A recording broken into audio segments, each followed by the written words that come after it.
Ben ritrovati qui Tiranno Matto con un format tutto nuovo, l'approfondimatto, ovvero un approfondimento generale su tutti i dettagli riguardanti argomenti videoludici. Nello specifico oggi iniziamo con l'accesso anticipato a Tides of Torment, l'ultimo DLC per Total War Warhammer 3. Come strutturerò questo video approfondimento? Poco editing, quindi non aspettatevi niente di pazzesco. Sarà un video lungo, quindi metterò i timestamp anche se saranno generici e ci occuperemo principalmente di meccaniche, numeri, cose. Vi chiedo perdono se sarà meno editato del solito, voglio provare un approccio più libero, quindi sentirete svarionamenti vari, probabilmente lascerò anche tutte le pause, tutti i respirazzi pazzi e queste robe che di solito tolgo dai video. Non vi posso dire dritto al sodo perché contrariamente al solito l'approfondimatto non è sintetico. Per niente, lo vedrete, l'avrete già visto anche dalla durata del video. Vi ricordo che se volete lasciare un feedback per questa rubrica o per i suoi contenuti potete sempre lasciare un commento qui sotto. La prima fazione di cui parliamo è quella di Slaanesh, una delle 4 fazioni demoniache introdotte con Total War Warhammer 3, che vede l'arrivo della maschera di Slaanesh o Slaanesh, insomma signori, poi l'accento lo si mette dove si pare e piace, come direbbe il buon Giorgione, fate un po' come ve pare. E faremo infatti così. Perché iniziare dalla maschera? Perché in realtà il rework di Slaanesh non è esagerato, ma arriva un Lord leggendario gratuito con un sacco di meccaniche un po' particolari, quindi adesso le andiamo a vedere tutte quante. Ho caricato un salvataggio già inoltrato. La maschera inizia in questa regione della Lustria, quindi combatteremo contro degli elfi oscuri. Siamo assediati subito da Wambo a nord, che dovrebbe iniziare all'isola del Teschio Scarlatto, se non ricordo male. Come vedete già nell'UI ci sono delle cose nuove, ma andiamo con ordine. Perché io non ho nulla in questo caso qui? È molto semplice, perché noi iniziamo con 2 culti. Uno è a Karak-Azul, qua. E adesso parliamo anche al volo dei culti. L'altro invece a Gorsel, qui, sopra Marienburg. Quindi come potete immaginare io mi sono fatto una vacanza nell'impero. Eccola qui la maschera. Ma parliamo adesso con ordine di tutto quanto. Partiamo dai culti. Allora, gli edifici hanno un pochino ribilanciato quello che fanno i culti. Abbiamo le prove dell'acolito, vabbè, questo è abbastanza standard, mantenimento finché dopo 11 turni, perché 1 più 10 e 3500 monete, non andiamo poi a distruggere il culto per ottenere un magus, che serve per diffondere il culto demoniaco, in questo caso. Questa è una meccanica che hanno tutte le fazioni caotiche. L'unica cosa, appunto, i costi di mantenimento per 10 turni dovremmo spendere, quindi in realtà altre 3000 monete. E ci possono scoprire, vabbè, ok. Poi abbiamo i rituali. Trasportare immediatamente il tuo leader di fazione in questo insediamento, il culto verrà distrutto. Allora, siamo in una build in sviluppo in questo momento. Tanti testi in italiano non ci sono. E ci sono diversi bug, ne ho già riportati una caterva. Quindi uno dei bug in questione è che il culto non viene distrutto, dovrebbero averlo sistemato. Comunque l'ho utilizzato, costa 300 devoti per finire qua nel Marienburg. Abbiamo anche il rituale dei discepoli, che fa essenzialmente la stessa cosa, distrugge il culto ma fa comparire un esercito, quindi magari può essere utile per ottenere un caposaldo in un'area o per pressare ancora di più l'offensiva. Abbiamo poi le macchinazioni, che sono quegli edifici che poi rimangono qui per sempre. La preparazione della popolazione è un po' particolare, perché secondo me può essere utile quando effettivamente abbiamo già un vassallo, quindi un edificio infrastrutturale da mettere per aiutare il vassallo. Abbiamo anche le parole tentatrici che semplicemente fanno dilagare la corruzione nel territorio, l'esca di Slaanesh che diminuisce dell'80%, signori, è tantissimo, il costo della seduzione delle unità, ma costa anche 5 devoti a turno.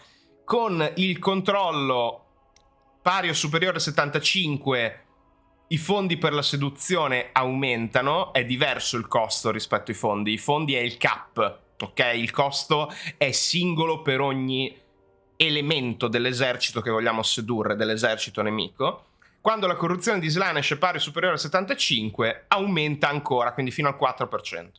E in più la persuasione del devoto, che secondo me è l'edificio che useremo di più, che ha più senso avere, che è quello che genera devoti a seconda di varie situazioni. Quindi magari dobbiamo anche stazionare Lord Deroy nei cipressi di un culto se vogliamo aumentare il guadagno di devoti. Devoti che sono estremamente utili per tutte le meccaniche relative alla fazione di Slaanesh.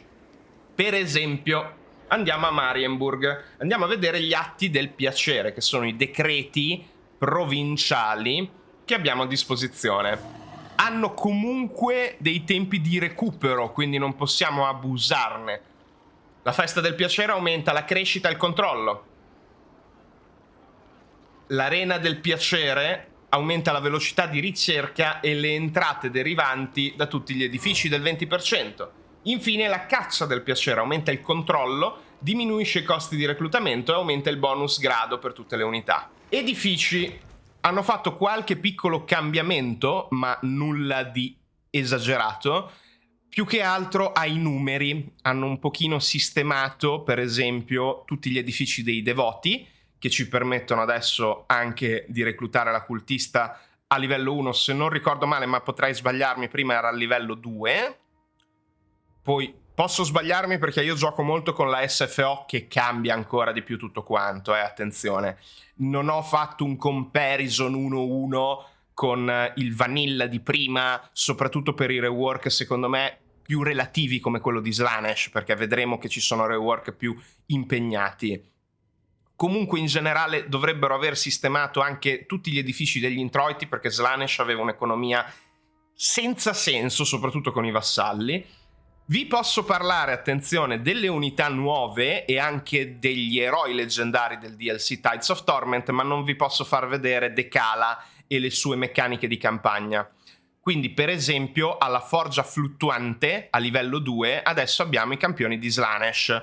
Se non ricordo male, prima semplicemente non c'era il livello 3, era direttamente a livello 4, potevamo reclutare tutto a livello 4, poi a livello 5 avevamo lo strazianime. Oppure addirittura hanno spacchettato, che erano insieme, può darsi?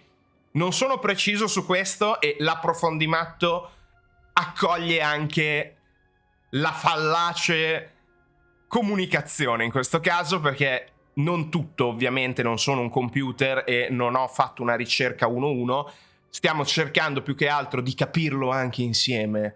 Sono dei dettagli così minuscoli di cui magari non frega niente a nessuno, però mi interessa mettere insieme in questa rubrica tutte le informazioni che altrimenti non vi darei, quindi anche le constatazioni che io stesso non farei in un video dritto al sodo, perché questa rubrica appunto non è dritta al sodo. Vedete che hanno cambiato anche gli effetti passivi di questi edifici, quindi per esempio il circo adesso aumenta il bonus grado per tutte le unità. Questa è una cosa che hanno sicuramente imparato dagli overhaul, no? Che vanno a modificare tutto, perché di solito gli edifici in vanilla, Total War, soprattutto quelli militari, non hanno altri effetti. Quindi aggiungere degli effetti di questa natura sicuramente è un toccasana. Poi abbiamo anche la possibilità di reclutare i nuovi eroi, tutte le cose sono divise. Una cosa molto forte secondo me è che abbiamo i prescelti già al terzo livello dell'insediamento. Prescelti, come sapete, sono un'unità mortale fortissima per tutte le fazioni caotiche. Quelle di Slaanesh hanno il marchio e va bene. Ora, lasciate perdere che siamo a Marienburg, quindi abbiamo l'edificio unico di Marienburg che è il porto. I cambiamenti ancora relativi alla fazione in sé per sé, vedremo anche Nkari, sono quelle delle manifestazioni empie come situazioni completamente tramutate.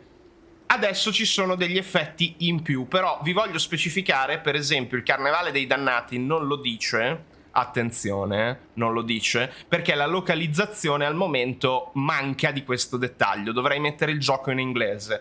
Perché non lo faccio? Perché secondo me in un video approfondimento, anche se manca una stringa e dovrebbe essere completo e tutto, mi dava fastidio lasciare l'idea che il gioco non fosse tradotto, perché i Total War sono sempre stati tradotti. Dunque, cosa fa il Carnevale dei Dannati? Non lo dice, però quando è a disposizione lo possiamo usare per creare un culto. Infatti l'ho usato il turno scorso e ha 9 turni di ricarica, e abbiamo usato anche il dolore appagante. L'abbiamo usato su Curon, infatti a Curon c'è un culto. Abbiamo il martirio infernale che aumenta i feriti catturati dopo la battaglia e i fondi per la seduzione dell'esercito bersaglio, e poi abbiamo l'insurrezione che genera un esercito di discepoli. Ora, in alto abbiamo la proliferazione di culti, che secondo me è un bel po' costosa. A livello di numeri non sono stati attentissimi, non è una meccanica che sono riuscito ad utilizzare con nessuna fazione di Slaanesh che ho giocato fino adesso più di una volta sola, al costo di praticamente tutta la mia riserva di devoti. La maschera, iniziamo a parlare delle sue meccaniche. Partiamo dalle passive. Accesso alla danza eterna, velocità di reintegro delle vittime per le unità demoniache. È una fazione che si concentra tantissimo sulle unità demoniache.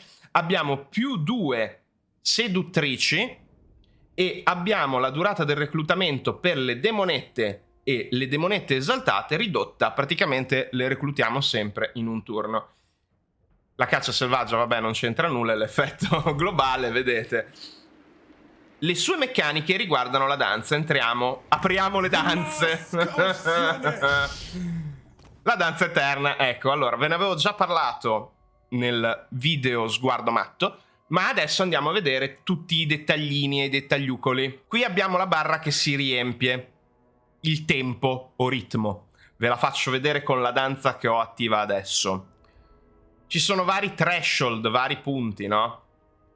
Che sono gli accumuli di ritmo fino a 3500. 500, 1250, 2250, 3500. Ora, avendo già completato il primo ballo, abbiamo l'effetto di fazione repertorio ballo del dolore. Abbiamo più ritmo per tutti i lord, entrate derivanti dalle incursioni più 10% per tutti gli eserciti, entrate derivanti dagli insediamenti rasi al suolo più 10% tutti gli eserciti, entrate derivanti da razzie e saccheggi degli insediamenti più 10% tutti gli eserciti.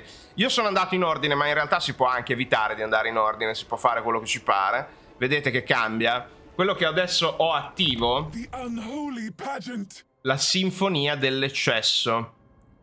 Adesso parliamo anche di tutte le specifiche, perché sembra enorme e super complesso, ma non lo è. È solo tanta roba, nel senso tante opzioni, ok? La sinfonia è qua. Entrate del ritmo, crescita, costi di costruzione, introiti.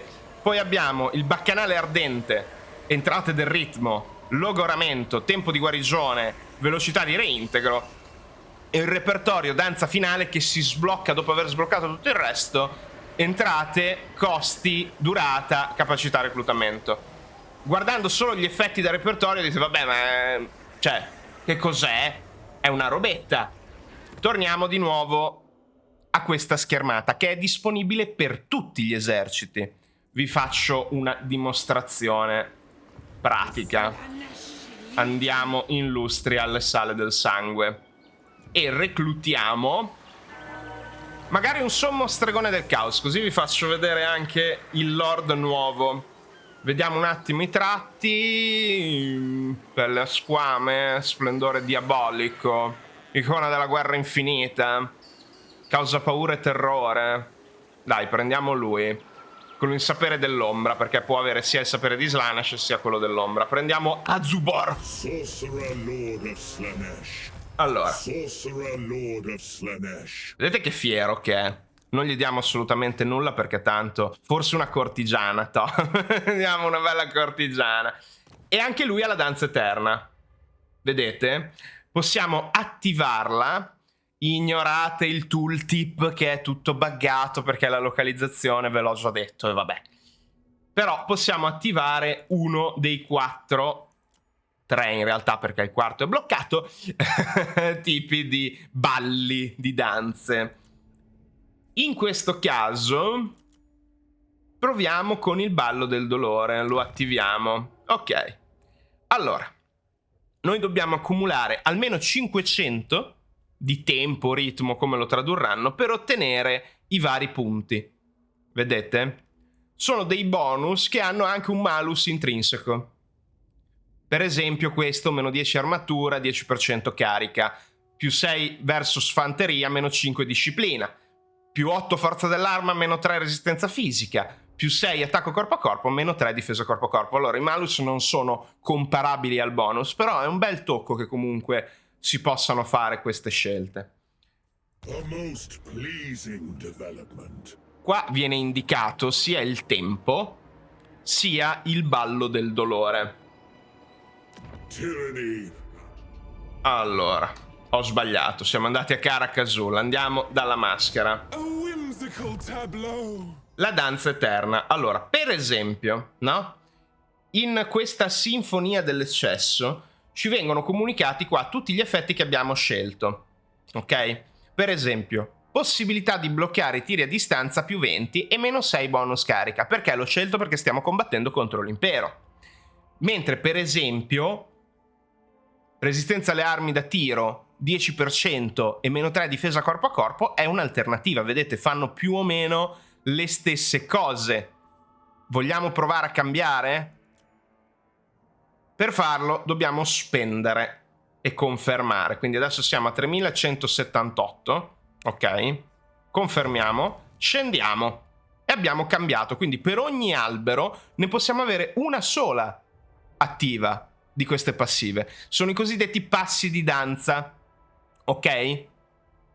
Questo per esempio si spiega da solo, no? Ricarica i costi 20 della magia, cioè è molto forte. Poi Lord ed Eroi hanno meno 20 armatura. Abbiamo per esempio anche di sopra l'inganno dell'inseguitore, vigore in battaglia senza fiato, però meno disciplina per il nemico. Io questo non lo userò mai, perché il vigore è super importante, sempre. Appetito consapevole, abilità passiva paura per cena. È una guarigione al secondo, però la velocità è ridotta per tutto l'esercito. Non è male per Slaanesh, questa passiva, assolutamente. Però io ho scelto gusta il dolore. Abbiamo meno armatura, ma facciamo una valanga di danno in più. Ed è un danno che aumenta mano a mano che andiamo a prendere dei danni. Quindi rende effettivamente più pericolosa la nostra fanteria, più a lungo combatte in corpo a corpo. Piacere dell'inseguimento, effetto da contatto euforico che li manda in ira, però meno resistenza fisica per Lord ed Eroi. Abbiamo anche il piacere del padrone, che non è male. Cioè, Slaanesh gioca sempre tanto di velocità. Questo serve per, da corpo a corpo, scappare e rifare una carica, essenzialmente, perché ci dà resistenza fisica e disciplina e aumenta la nostra velocità. Quindi il disimpegno per poi rifare una carica è sicuramente stimolato dal piacere del padrone. Ma noi abbiamo preso l'abilità passiva dell'esercito, il valzer logorante, che fa guarigione sulle nostre unità e danni al nemico.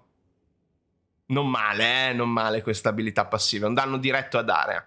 Abbiamo lo smascheramento, eccolo, l'ho detto bene, spero. Silenzio, quindi non possono essere utilizzate abilità o incantesimi. E questa maledizione ad area incide su tutti i nemici nelle vicinanze, diminuisce anche i danni standard penetranti e la difesa corpo a corpo. Secondo me questo è fantastico per detonare un Lord. In questo momento stiamo giocando contro l'impero, quindi in realtà abbiamo più bisogno di mazzolare le unità piuttosto che i Lord e gli eroi, che l'impero ne ha pochi di veramente pericolosi. Reichland, a parte Karl Franz, ma anche lì è relativo, lo abbiamo picchiato male prima. Abilità passiva sconfitta inevitabile, anche questo è molto simpatico, un danno diretto che diminuisce anche la disciplina, ci sta. Cosa succede però? Ci sono i threshold, no? Ne stavamo parlando prima, mi sono dimenticato, vedete, un approfondimento al 100%. In questo caso ci dà la passiva che abbiamo selezionato e 10 devoti, che poi diventano 5 devoti quindi la passiva più 5 devoti, e poi la passiva con meno 5 devoti e il culmine è meno 10. Quindi qual è il senso? Noi dobbiamo raggiungere il culmine per attivare questa abilità. Consente di prendere di mira un esercito nemico per teletrasportarlo in un luogo casuale nelle vicinanze. Una volta che l'abbiamo utilizzato, si sblocca, la mettiamo nel repertorio, la danza. Music never ending. E il senso, secondo me, questa è la mia interpretazione, è, perlomeno con la maschera e con i primi eserciti, sbloccare nel repertorio tutto quanto per avere la danza finale. Dopodiché giocare con un minimo di cervello attorno al fatto che ogni esercito ha 4 scelte nel repertorio e possiamo generare devoti, quindi possiamo anche dire, vabbè, chi se ne frega, non ho bisogno delle abilità grosse e finali, a me interessa solo la generazione di devoti, mi bastano questi 2 vantaggi, ok? Quindi continuo a cambiare e aumentare la dissonanza che è causata dal passaggio da un passo o danza attiva a un altro, quindi tutte le volte che noi effettivamente andiamo a cambiare una di queste passive oppure cambiamo proprio tutto il passo, aumenta la dissonanza. La dissonanza ci fa guadagnare meno tempo, quindi meno risorsa per tot turni, perché noi dobbiamo approcciare proprio come se fosse un ballo teatrale tutte le scelte che facciamo con questa fazione esercito per esercito. Quindi possiamo rimanere in full focus su una scelta di bonus, oppure possiamo dire, ok, per questo momento specifico io ho bisogno di più devoti, facciamo che sto combattendo l'impero, quindi ho bisogno di resistenza alle armi da tiro, però dopo arriva la Bretonnia. Cosa facciamo? Magari abbiamo bisogno di più intensità di incantesimo, per dire, oppure cambiamo completamente il passo. Per esempio il Baccanale, oltre il reintegro, ha un sacco di opzioni difensive, no? Lo vediamo qua, è tutto l'opposto. Il Baccanale infatti è più verdino e riguarda il conflitto fra Slanesh e Nargol, ok? E tutti questi bonus sono difensivi a scapito dell'attacco.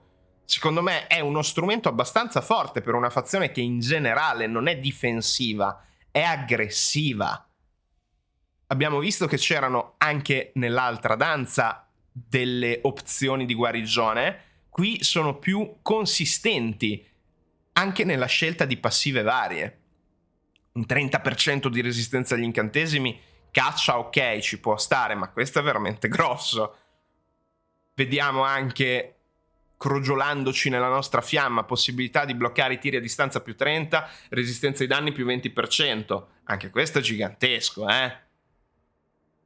Incenso splendente, vigore e guarigione, scusate che mi scivola il mouse.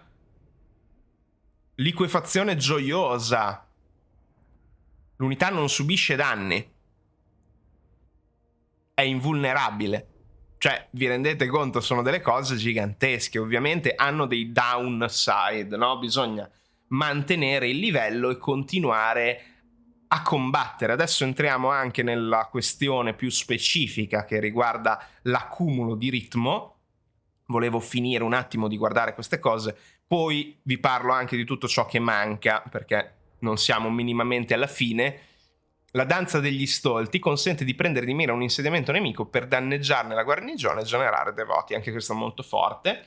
La danza finale, bonus contro i grandi, poi vabbè abbiamo già le riserve dei poteri, probabilità di far comparire oggetti. Meno armatura, più velocità, meno difesa corpo a corpo, più forza dell'arma 12%, resistenza fisica 10% in attacco, ma meno 10 quando si difende.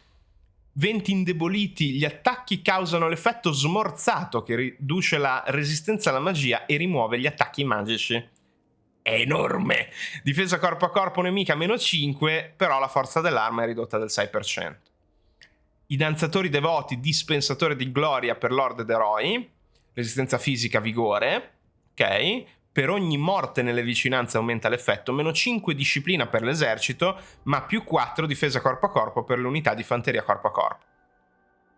Più di un desiderio, profumo dell'anima per tutte le unità, disciplina e resistenza fisica ridotta, danni penetranti da arma, attacco corpo a corpo, va bene. Più di una sensazione, immunità all'aggiramento per le unità di fanteria, cavalleria e carri. Non male, eh?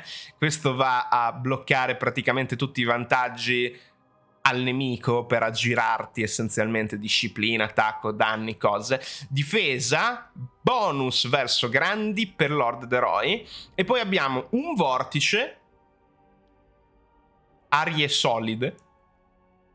Le acque ardenti è un'infusione, 50% potenza dell'attacco radiale, quindi dello splash, attacco corpo a corpo e bonus verso fanteria. Non male. I fuochi senz'aria, infusione folle, ci piace, quindi quando colpisce. Assalto travolgente, quindi non possiamo vedere il nostro attacco corpo a corpo ridotto. Danni da arma e penetranti più 40%. Terra immateriale è un vento penetrante magico. E poi l'abilità consente di prendere di mira un esercito nemico per costringerlo ad andare su tutte le furie e attaccare ogni cosa incontri sul suo cammino finché non soccombe. Non credo funzioni contro la propria fazione, però interessante perché possiamo far dichiarare guerre, cose, robe. Allora, la generazione del ritmo. Quando attacchiamo qualcuno, adesso vedremo di farlo, generiamo ritmo alla fine della battaglia. Ma ci sono anche le varie modalità. Allora, in incanalamento siamo a meno 10 per turno, in accampamento meno 30 per turno, però in razzia, incursione, più 20 di ritmo per turno, e in marcia più 10 per turno. Quindi per esempio per arrivare ad Altdorf dobbiamo andare in marcia, tanto è una rivolta, attacchiamo da qua, vittoria decisiva e prendiamo e portiamo a casa. Direi di prendere cosa? Dei devoti più che dei soldi, anche se sono pochi.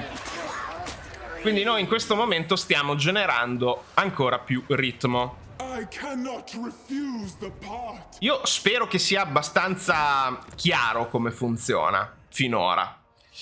Tra l'altro, questo ve l'avevo detto nello sguardo matto, nelle tecnologie di cui parliamo un momentino, la prima categoria, l'essenza del maledetto, è riservata al lord leggendario specifico. Nel caso della maschera abbiamo ritmo trasferito più 15 al cambio di danza, perché un vantaggio è che parzialmente il ritmo viene trasferito quando cambiamo completamente la danza. Ne perdiamo sempre, però un pochino rimane. Questo aumenta il cap di ritmo trasferibile. Durata delle dissonanze.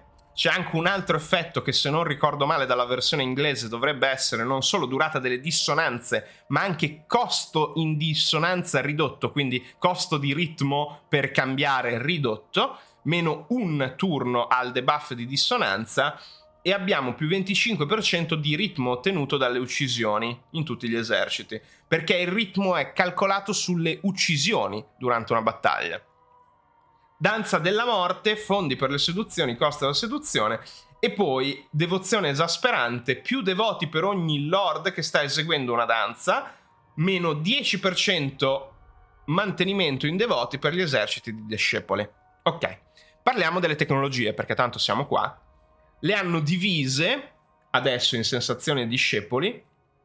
Abbiamo tutto ciò che riguarda il mantenimento, gli introiti da insediamenti, rasi al suolo, incursioni, saccheggi, costi anche delle azioni eroi e reclutabili, il cap degli eroi reclutabili, profumo d'agonia, probabilità post battaglia di rubare un oggetto magico, entrate dalle incursioni, abbandono entusiastico, più 15% feriti, più 25% introiti del bottino post battaglia. Abbiamo l'essenza del divino, tempi di guarigione, rapporti e corruzione, incenso carnale, narcisismo, maledizione per tutti gli eserciti, non male, cattiva reputazione, fascino in tutti gli eserciti, più 20 con tutte le fazioni. Ok. Eroismo inebriante, reclutabili cultisti e consacrati. Abbiamo l'esperienza guadagnata dalle unità 20% in più in tutti gli eserciti, reintegra il 10% di capacità di movimento durante la campagna dopo aver vinto una battaglia a tutti i personaggi, perfezione contagiosa, diffondi la corruzione di Slaanesh, Ok. Piaceri eterni, demoni riforgiati e ricarica degli incantesimi. Questo non è male, eh? Anche qua ci sono un sacco di opzioni. E anche qui demoni riforgiati, cioè la riforgiatura di demoni è la possibilità aumentata dopo aver terminato una battaglia di riprendere anche unità demoniache distrutte, più velocità di reintegro generale. L'asservimento cromatico, le sorelle seducenti, le seduttrici, che sono appunto le demonette eroe, costi di reclutamento e bonus di grado reclutamento, più capacità di reclutamento globale e locale, mantenimento meno 50% per i lord e bonus al grado più 3, ricettacolo della seduzione, ok, azioni aumentate in successo, ricarica degli incantesimi, esperienza del personaggio più 15% e bonus resistenza 5%, servi curiosi, delfino curioso. E poi l'essenza di promiscuità aberrante, che andrebbe scelta subito perché è crescita, tempo di costruzione, costi per gli edifici ridotti, proliferazione ridotta, corruzione aumentata, entrate da tutti gli edifici aumentate. Perché non l'ho scelto?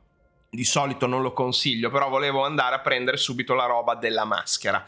Rimanendo nelle tech, passiamo alle altre che ho scelto subito, sempre per non solo roleplay ma anche per efficacia. Fra i discepoli adesso abbiamo tutte le tecnologie militari. Resistenza fisica per tutte le unità demoniache, possibilità di bloccare i tiri a distanza più 10% per le demonette e le demonette esaltate, difesa corpo a corpo, danni penetranti e assalto travolgente per le demonette di entrambi i tipi. Vedete perché ho scelto di fare questo investimento? Perché ho un sacco di demonette e sicuramente avere un esercito forte quando si fa una scelta come quella che ho fatto, cioè andare direttamente, si può dire a cazzo duro, direi che Slaanesh lo accetta, ce lo concediamo il bretonianismo, direttamente nel Reikland. No, YouTube, non demonetizzare questo video. Cavalieri di sventura, bonus più 8 contro fanteria e carica più 12, carri delle cacciatrici e mietitori infernali, vedete?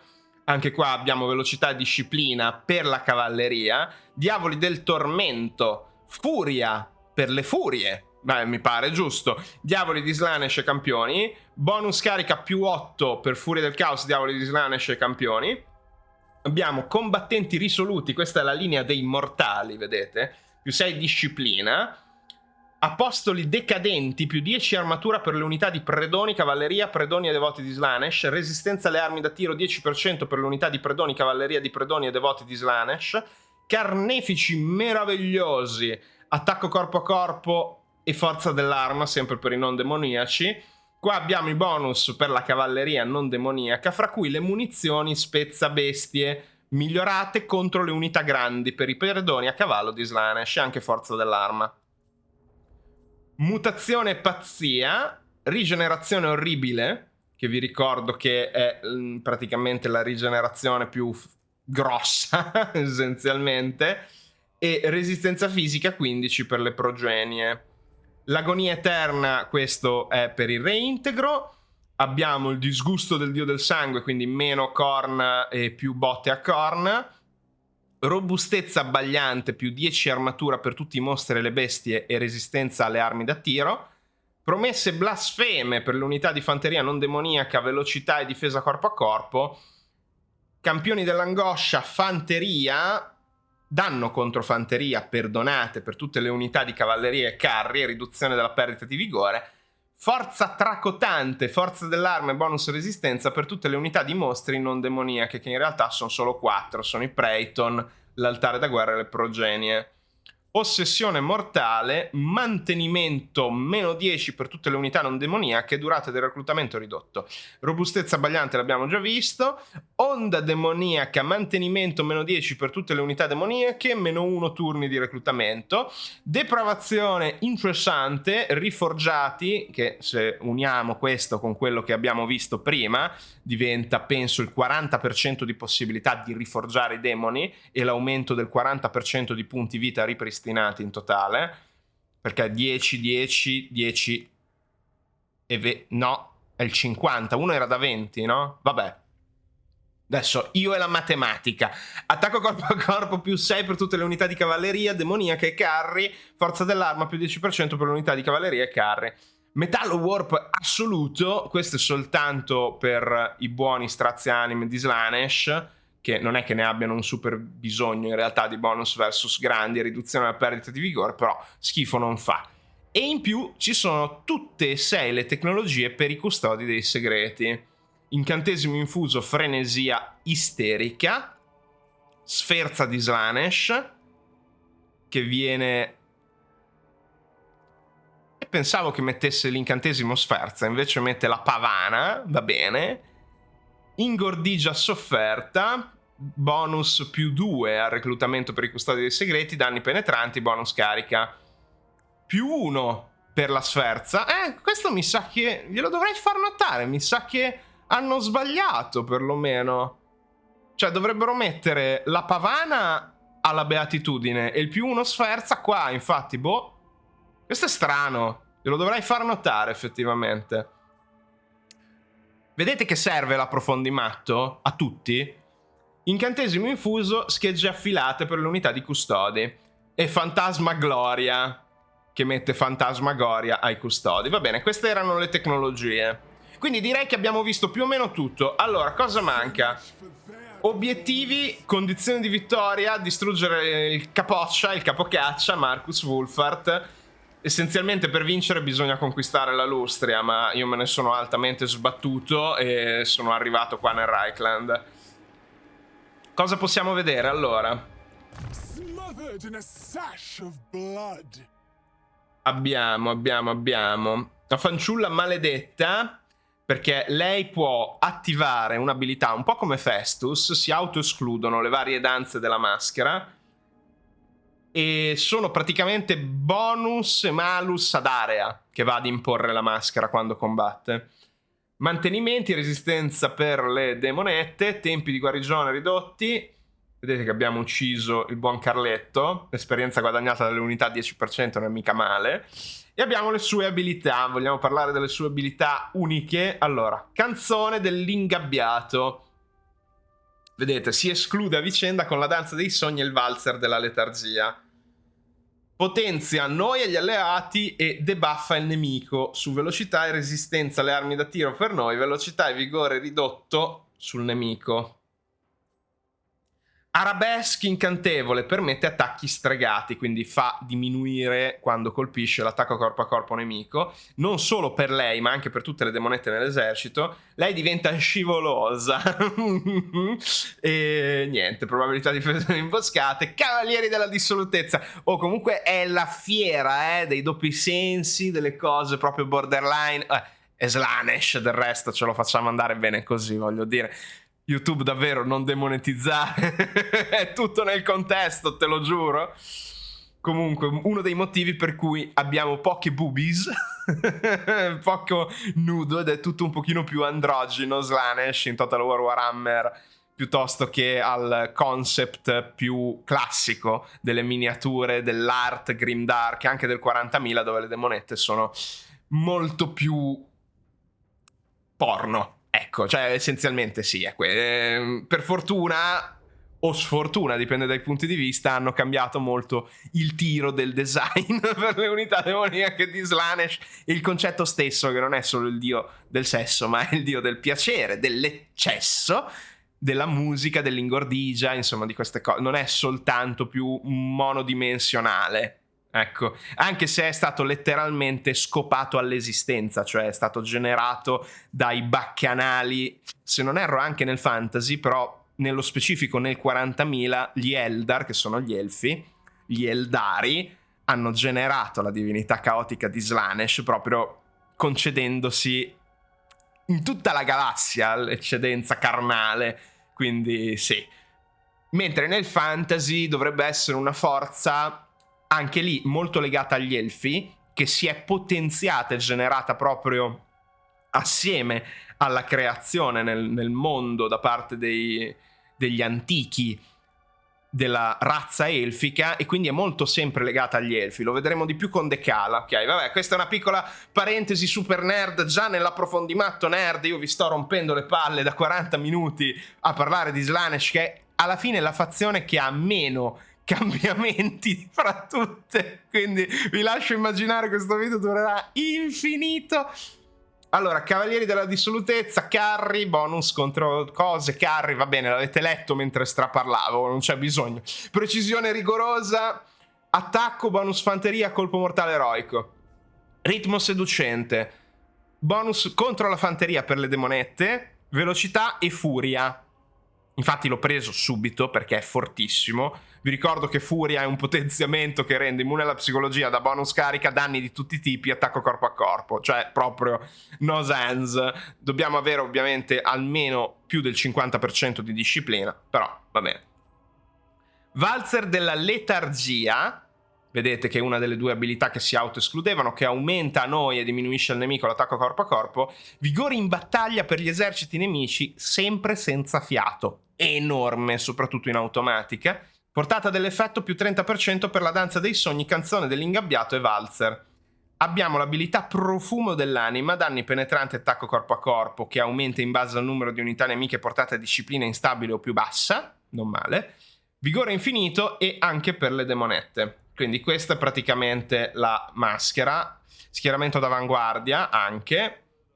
Per il resto direi non ha incantesimi. Seduzione di Slaanesh, vabbè, questa è una maledizione che diminuisce al nemico l'attacco corpo a corpo, che è il potenziamento del fascino, ma questo è condiviso.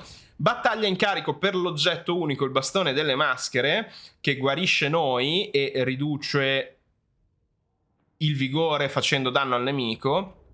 Abbiamo 2 utilizzi per battaglia. Rapporti con le altre fazioni di Slaanesh, difesa corpo a corpo, resistenza alle armi da tiro. Ok, questa è essenzialmente la maschera. Abbiamo anche il sommo stregone del caos. Andiamo a vedere un pochino com'è. È un lord abbastanza standard per essere un mortale. Ha cuori di ferro come la maggior parte della Norska e dei guerrieri del caos. Può avere l'altare da guerra come cavalcatura, ma anche il destriero demoniaco, quindi il serpentino con le tettine. E il mago corrotto, stregone malefico, incantatore vile, potenzia le progenie e i reietti, che non è male, vigore infinito, attacco corpo a corpo. Marchio di Slaanesh, ricettacolo dell'incanto, una maledizione, disciplina e difesa corpo a corpo ridotta. Marchio affascinante, abilità passiva, cavaliere esemplare degli eccessi, una maledizione d'area che riduce di 5 l'attacco corpo a corpo dei nemici. Bonus carica più 10 per il proprio esercito. Per il resto niente, perché abbiamo scelto il sapere delle ombre e nulla. Hanno cambiato un pochino tutti i vari tratti di potenziamento, ma non tanto a livello di statistiche, più che altro hanno aggiunto tutte le nuove unità. Rimane da farvi vedere per Slaanesh giusto i nuovi eroi, l'eroe esaltato. Andiamo a prendere per esempio Pelle Ferrea, dai. Bello, bello fiero. Allora, sono andato avanti un paio di turni per poter reclutare questi eroi. Cos'ha di unico? Allora, la classica scelta: comandante, stratega o gladiatore. Cacciatore di anime, profumo dell'anima, riduzione perdite del vigore, disciplina ridotta per i nemici nella regione, più 5% velocità all'esercito dell'eroe, corruzione più 2 e fascino, che è una maledizione ad area, che è quello che hanno anche i lord. Per il resto cos'ha di unico? È un campione mortale. Può avere il destriero demoniaco. E ok, molto standard, nulla di che. E poi abbiamo la consacrata Druchii. L'Anointed. Ha un ruolo particolare perché è un po' come un maestro di spada di Oeth. Può infatti, oltre che combattere e potenziare tutte le sue bellissime capacità di combattimento, anche scegliere con il sapere oscuro fra 2 incantesimi alla volta. Dal sapere degli elfi oscuri, vento di gelo, la sferza di Slaanesh. Vedete, possiamo scegliere anche la parola del dolore o il ladro d'anime. retaggio del piacere, vabbè, è anche abbastanza fortino come assassino in mappa da usare, però è particolare questa cosa di poter scegliere fra un incantesimo infuso, bounded, del sapere di Slaanesh o uno del sapere degli Elfi Oscuri. Va a potenziare i devoti di Slaanesh, che sono un'unità secondo me terribile, fanno proprio schifo, non c'è nulla che io possa fare a riguardo, cioè gli Elfi Oscuri per il roster di Slaanesh sono pessimi. Non c'è nulla che li vada a giustificare, neanche questi bonus. Va bene, furia, ok, fine. Però, tra l'altro, non possiamo nemmeno dire, ok, prendiamo tutti i tratti unici, ne dobbiamo prendere uno solo. Passiamo alla Norsca, c'è veramente tanto da dire su questa fazione che è stata finalmente reworkata. Le prime cose che possiamo subito andare a vedere sono in alto nell'UI. Il bottino, di cui vi ho già parlato nello sguardo matto, è una nuova risorsa che viene accumulata assieme al denaro. Ma abbiamo diversi modi per utilizzare il bottino. Il primo e più importante, nella ricerca edifici potete serenamente vedere da voi che ci sono degli edifici più scuri, speciali. Come funziona? Prendiamo ad esempio i campi di incursione a livello 2. Possono diventare 2 edifici differenti. Sala dei guerrieri a livello 3, a livello 4 la roccaforte del capo tribù. Quello che succede è che ci permette, questo edificio, di reclutare delle unità sempre più potenti. Ma a livello 3, per 200 di bottino, possiamo avere il bazar dei razziatori. Vedete, ci danno subito tutte le unità reclutabili anche dal livello 4. Però a livello 3. Stessa cosa si applica ai porti, che di base dovrebbero arrivare a livello 3, ma a livello 5 con 600 di bottino possiamo avere una versione potenziata molto di più, estremamente forte dell'edificio del porto. Questa cosa diventa ancora più efficace da valutare, soprattutto nei casi in cui ci sono delle alternative che danno anche dei bonus. Per esempio, il tributo sciamanico a livello 3 è un effigie del caos che ci permette di reclutare i mammut. Ci dà anche velocità di ricerca aumentata. Vedete? Forza dell'arma più 1 in tutti gli eserciti. Mentre l'alternativa ci darebbe più 3 velocità di ricerca. E a livello 5 dell'insediamento ci darebbe più 5 velocità di ricerca e riserva del potere. Quindi, capite, sono delle alternative che danno un bonus non da poco alla Norsca. Prima, ovviamente, serve bottino. Questo si applica a tutti gli edifici, per esempio le offerte colossali, vedete, entrate derivanti dalle incursioni più 3%, è indifferente in questo caso, però per 200 di bottino possiamo reclutare prima gli Ettin. Dipende, principalmente l'appoggio e le infrastrutture hanno dei bonus più importanti, come in questo caso. Durata del reclutamento locale meno un turno. Vedete che cambia. Ci sono anche resistenza alle armi da tiro. Insomma, sono delle valutazioni da fare, come anche la palizzata di Polene, che va a darci un botto di scorte difensive, disciplina, difesa quando si è sotto assedio. La fornace oscura, molto più potente del forno pernicioso. Vedete, non solo per il bonus grado e costo di reclutamento, ma anche per la capacità e la durata di reclutamento. Un cambiamento molto importante nella pila delle ricchezze, che di base ci dà un aumento degli introiti e entrate dei bottini anche in tutta la fazione, in tutti i personaggi. L'alternativa, la fossa del bottino, con 50 più bottino genera degli introiti. Quindi abbiamo anche uno strumento per modificare completamente la nostra economia quando abbiamo troppi bottini e non sappiamo cosa farcene. Per esempio, l'accampamento degli schiavisti passa da 240 di introiti e 30 di crescita anche a un costo ridotto in tutti gli edifici, in tutta la fazione dell'1%, molti più introiti e molta più crescita. Il bottino però serve anche per colonizzare dove non è presente questo simbolino, regione della Norsca, c'è proprio scritto. In queste regioni conquistare l'insediamento non costa bottino, altrove sì. Ci sono anche nuovi tipi di edifici, ne abbiamo parlato, che sono gli altari, i monoliti dai molti volti e in continua evoluzione. Questo è per il buon Tzeentch. Hanno alcuni edifici speciali, attenzione, non tutti, ma adesso vi farò vedere anche magari con Trog. Volevo farvi vedere Wulfric, ma il buon Wulfric mi è esploso proprio mentre passavo il turno e ho perso una battaglia enorme qua in Bretagna. Vi chiederete, ma come mai sei qua in Bretagna? Perché Wulfric ottiene ogni tot tempo degli eventi che gli rivelano delle aree e gli danno delle missioni speciali. Qua siamo pieni di missioni base, no?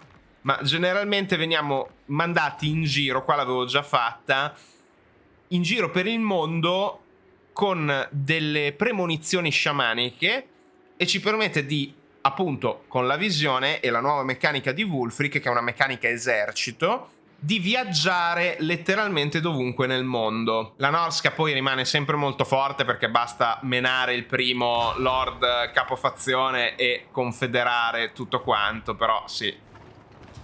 Andiamo a prendere questa automatica con Felman Ingerson, che è il capo degli Scaling. In questo caso non stiamo facendo bottino, perché contro gli eserciti non guadagniamo bottino, anche se c'è scritto bottino guadagnato. Non è questo bottino, ma sono soldi e basta. E adesso che l'abbiamo battuto arriverà l'evento, eccolo qua, il classico evento. Possiamo anche liberare i signori della guerra nemici. Questo avviene anche quando battiamo un capofazione a caso, Per esempio Belacor non lo possiamo confederare, però lo possiamo liberare per avere subito soldi e bottino. In questo caso prendiamo la Confederation. Vedete, cioè possiamo unificare la Norsca in 4 e 4-8. Questo è il grande stregone sciamano, il nuovo Lord che è stato introdotto alla Norsca.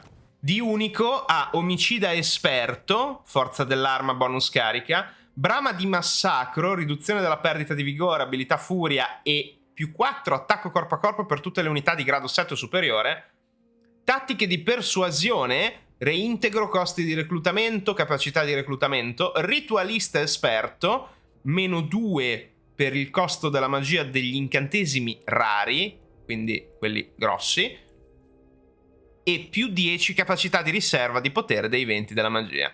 E in più abbiamo l'abilità offerta per gli dei, che ci dà anche un più 30% di introiti dal bottino post battaglia, un più 6 di disciplina all'esercito e l'abilità che è abbastanza forte. Cosa fa? Fa fino a 1200 danni alla nostra unità selezionata, ma le dà dopo un secondo, per 42 secondi, un sacco di danno in più, attacco corpo a corpo praticamente infinito perché è più 40 netto, e 16 di disciplina. Altre cose speciali, lo sciamano non mi ricordo, non credo, non ha altro. La furia ritualistica, ecco, più 5 attacco e difesa corpo a corpo. Può avere un mammut. E arriva con 3 saperi della magia, se non erro. Esatto. Fuoco, metallo e morte. Eccoci qua. Direte, ma è cambiata tutta lui? Certo, perché siamo con Trog, che ha una meccanica unica. Questa qua, l'ascesa del re dei troll. Aumenta il dominio del re dei troll costruendo edifici dei troll nei tuoi insediamenti. Vedete che ha 3, 4, 5, 6... Eccoci qua, 6 livelli. Ogni livello ci dà dei bonus a tutta la fazione che non sono mica male assolutamente, ma vedete abbiamo anche la capacità unità aumentata per i troll di bile, i troll del caos, corazzati pure, di fiume e di pietra, mantenimento ridotto, più 6 grado di reclutamento, più disciplina e vigore infinito. In più possiamo utilizzare il convocate lorda mostruosa. Allora, ho detto una cosa non del tutto corretta, ma perché ci sono stati diversi cambiamenti alla meccanica durante questo accesso anticipato e non sono sicuro se era stato un bug o che altro. Praticamente avevo detto che funziona come una WOG, ma non è del tutto vero, perché aggiunge 9 unità di troll e mostri a un lord stabilito, non a tutti i lord. Mi era capitato che 2 eserciti avessero entrambi l'esercito ausiliario, ma non è corretto perché non è questa la meccanica. In questo caso convochiamo l'orda, ci costa 90 di sangue di troll. Sangue di troll è la risorsa unica di Trog. They call waste. Tanto lui parla, perché hanno anche cambiato, non so se ve lo ricordate, l'avevate già notato, saputo, hanno cambiato tutte le voice line a Trog per renderlo un pochino più intelligente come nella lore. C'era una bellissima mod, c'è ancora sul workshop, che fa la stessa cosa con un doppiatore eccellente. Non che quello nuovo sia pessimo, però ne avevamo già parlato nel video aggiornamento della patch di settembre, era settembre ormai. Comunque, sangue di troll è questa risorsa qua che viene generata ogni turno da tutte le unità che, come vedete qui, generano sangue di troll. C'è un simbolino. Non solo i troll, attenzione, anche i lupi del ghiaccio, i pelle lupo e altre unità mostruose. Frick the Wanderer. Vedete? Poi qua abbiamo Wulfric, perché lo abbiamo confederato. E per 4 turni non vi posso far vedere, non qui perlomeno, la sua meccanica unica. Però vedete che di fianco a tutti gli insediamenti c'è scritto destinazione di Zanna Marina, Seafang. Perché quando siamo in mare possiamo effettivamente utilizzare la meccanica con 2 eserciti massimo, devono essere vicini, per andare dovunque noi si abbia visione e si possa poi utilizzare il teletrasporto, perché non si può usare dovunque. Non è realmente come in altri casi una meccanica come quella delle, per esempio, delle rotte marittime. Ecco, stavo cercando di fare un esempio che richiede del tempo. È istantaneo, è un teletrasporto a grandissima distanza, ma perché Zanna Marina, la Drakkar, la nave drago, la nave serpente del giramondo, eccola qua, in realtà apre dei portali. Cioè viaggia grazie alla maledizione del cacciatore, perché lui è l'errante girovago che deve sfidare sempre, ha anche il dono delle lingue, no? Adesso guardiamo, siamo qua, vedete, un approfondimento matto, faccio i salti da una cosa all'altra, però rimaniamo un attimo su Wulfric. Gli hanno cambiato tutto l'albero delle abilità. Cacciatore dei campioni reintegra il 10% di capacità di movimento durante la campagna dopo aver vinto una battaglia, più campo visivo perché fa parte della meccanica, e l'abilità cacciatore di campioni, che è una maledizione per Lord Deroi. Questa è praticamente come prima ma più forte. Hanno cambiato un po' le statistiche. Juggernaut dei Sarl, la tribù dei Sarl, potenzia tutti i predoni. Tra l'altro veramente top, perché migliorato contro le unità grandi per tutte le unità con giavellotti e bonus contro grandi per tutti i predoni. Lo sfidante eterno migliora l'abilità cacciatore dei campioni, resistenza fisica e esecutore. Quindi lui giustizia tutti i bersagli sotto il 20% di punti vita. Pazzesco. Dono delle lingue, appunto, scoraggiato, meno 5 disciplina del nemico nella regione locale. Echi d'ambizione, mantenimento meno 15% per l'esercito, costi di costruzione e tempi di costruzione ridotti, e giramondo che dà meno 1 turni per il rituale di teletrasporto di Zanna Marina. Utilizzi dell'abilità in battaglia Zanna Marina, che è praticamente il vento, passa la Drakkar, fa il suo lavoro. Consente il ripristino delle truppe in territorio straniero, durata del reclutamento globale meno 2. Poi ambizione contagiosa, dare l'esempio, bonus più 2 a tutte le unità dell'esercito, il potenziamento all'attacco e disciplina.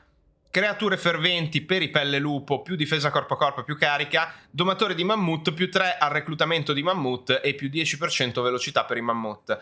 Zanna Marina, eccola qua, partiamo che ce l'abbiamo subito, se non erro, non è un punto da mettere. E altro in realtà non c'è. Solita scelta, si lotta, si muore, si combatte, si muore. Vedete che noi stiamo reintegrando con Wulfric. Trog invece no. Però anche Trog ha avuto dei cambiamenti molto grossi. Signore delle bestie, più 2 controllo in tutte le province, più 12 disciplina per tutte le unità di troll, Fimir e pelle lupo, e il mantenimento ridotto del 10% per le suddette unità. Potere primordiale, più 3 all'utilizzo del vomito copioso, meno 50% di ricarica. Bellissima descrizione, bellissimo, bellissimo. Poi è relativo, però 20% di forza dell'arma. Rigenerazione mutante, che dà a tutti i Fimir rigenerazione, che è ok, ma rigenerazione orribile per tutte le unità di troll e pelle lupo, che fa addirittura ritornare in vita chi è caduto. Resistenza delle armi da tiro 20% per tutte le unità di troll e pelle lupo. Demoni mostruosi più 8 difesa corpo a corpo per troll, fimir e pelle lupo e furia per le suddette. Servitori del terrore, anche se non è localizzato bene, ci dà 3 ancillaries che vi faccio vedere. Allora, il primo è cacciatore pelle lupo, più 60 velocità per tutte le unità di pelle lupo, caccia viandante non individuabile. Poi abbiamo lo sfondaranghi fimir che dà agitazione a contatto, quindi meno 10 difesa e meno 8 attacco corpo a corpo quando vengono colpiti i nemici dai fimir a cui è assegnato. Abilità passiva salto violento 3, quindi un potenziamento d'area più 12 dell'attacco corpo a corpo e bonus di carica più 50. E poi abbiamo l'ultimo, guardiani troll. Per l'unità di troll assegnata abbiamo irriducibile, difesa esperta contro le cariche, guardiano e più 12 difesa corpo a corpo. In realtà, se volessimo fare min-maxing, a meno che non l'abbiano fissato, ma non credo, basterebbe poi fare un reset ai punti e togliere questi 3 e metterli da un'altra parte dopo che abbiamo ricevuto gli ancillaries. Non dovremmo ottenere più dotazioni, cioè non li possiamo duplicare con questo metodo. Sempre che non abbiano sistemato delle cose. Non dovrebbero sparire, però non li possiamo duplicare, ma possiamo reinvestire i 3 punti. Questa è una piccola chicca che magari conoscete già. E poi signore delle mostruosità, forza dell'arma più 10 per l'unità di mostri della Norsca, tutti gli eserciti della fazione, durata di reclutamento meno 2 in tutta la fazione per troll, fimir e pelle lupo, e Trog causa terrore.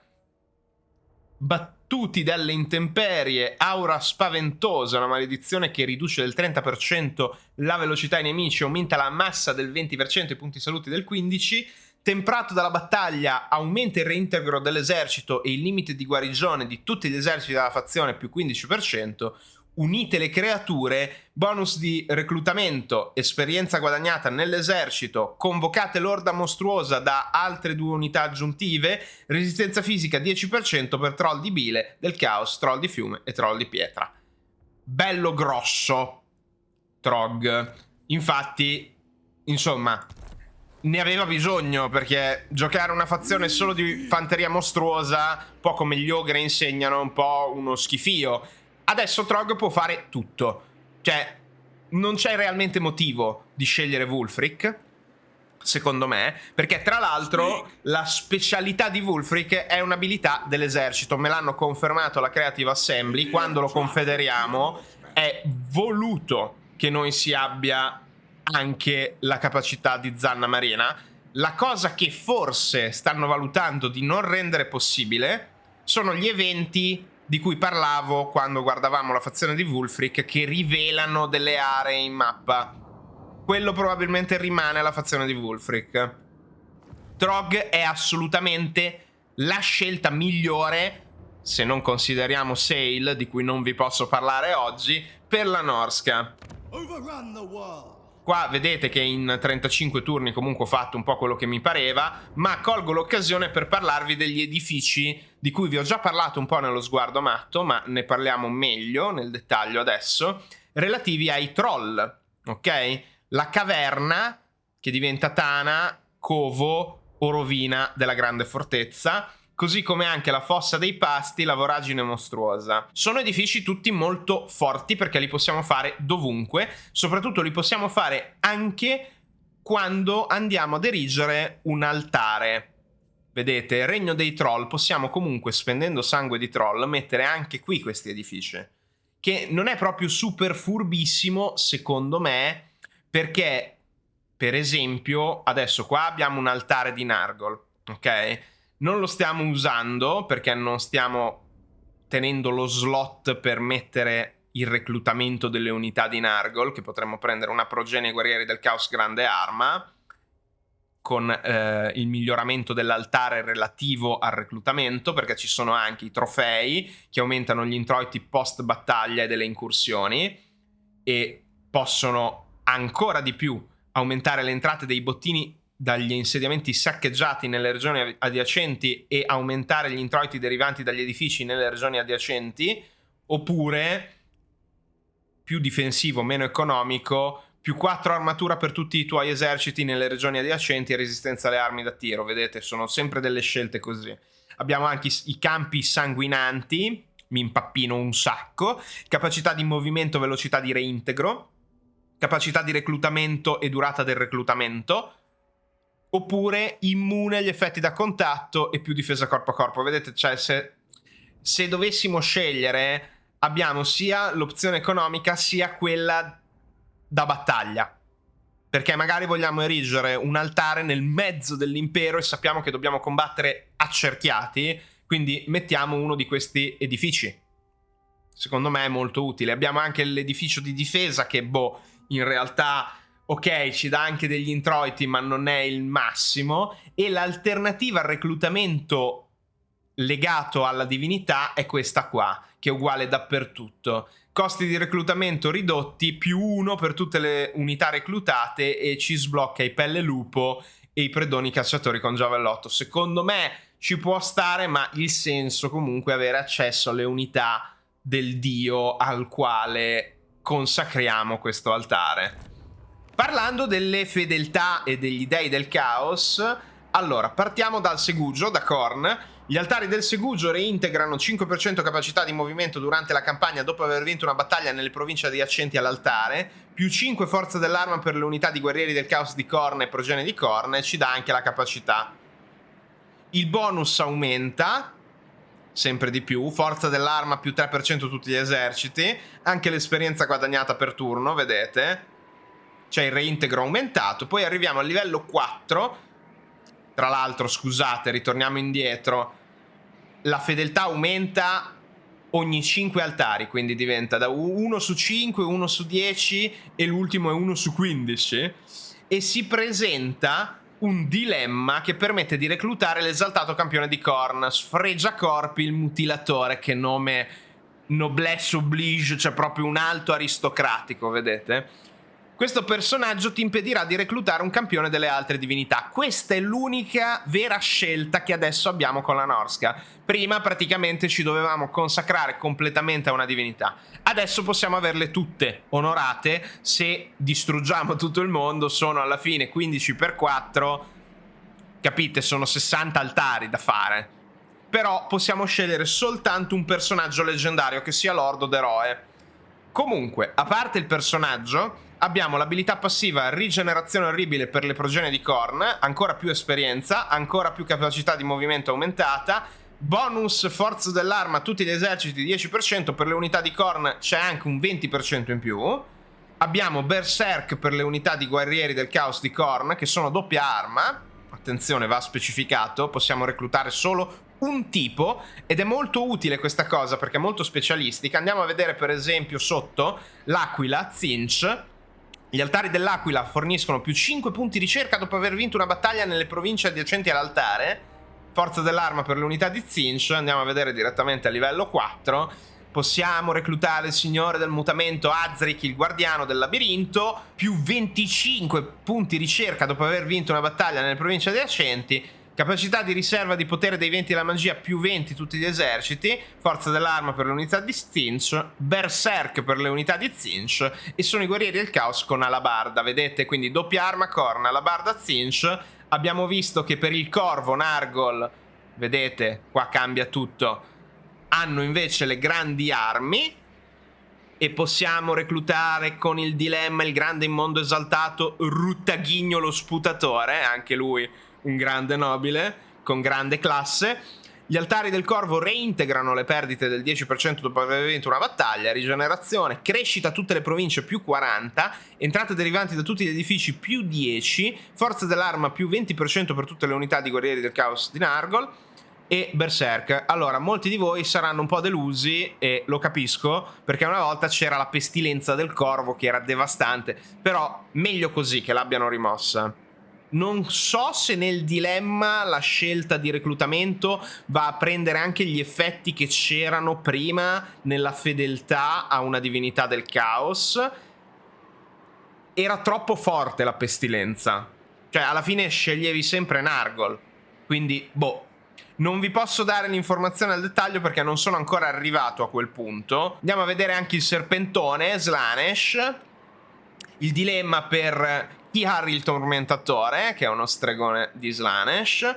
Gli altari del serpente forniscono 500 flat esperienza al lord e agli eroi dopo aver vinto una battaglia nelle province adiacenti. Mantenimento ridotto in tutti gli eserciti, resistenza fisica a tutti i personaggi, berserk, forza dell'arma per i guerrieri del caos di Slaanesh e le progenie. I guerrieri del caos di Slaanesh con il flagello infernale. Quindi vedete abbiamo 4 tipi di guerrieri del caos, tutti molto differenti fra di loro, che hanno ruoli differenti. È un'aggiunta non da poco alla lista unità estesa della Norsca in campagna e secondo me ci sta. Vedete qua abbiamo il covo dei troll di pietra. Che succede? Non c'è un edificio nuovo speciale, ma l'edificio del regno dei troll ha una variante, in questo caso una grotta di montagna, ci permette di reclutare i troll di pietra e ovviamente ha gli stessi livelli e benefit anche di altri insediamenti. Quindi per esempio andiamo a Cittadella Proibita. Qua ci permette di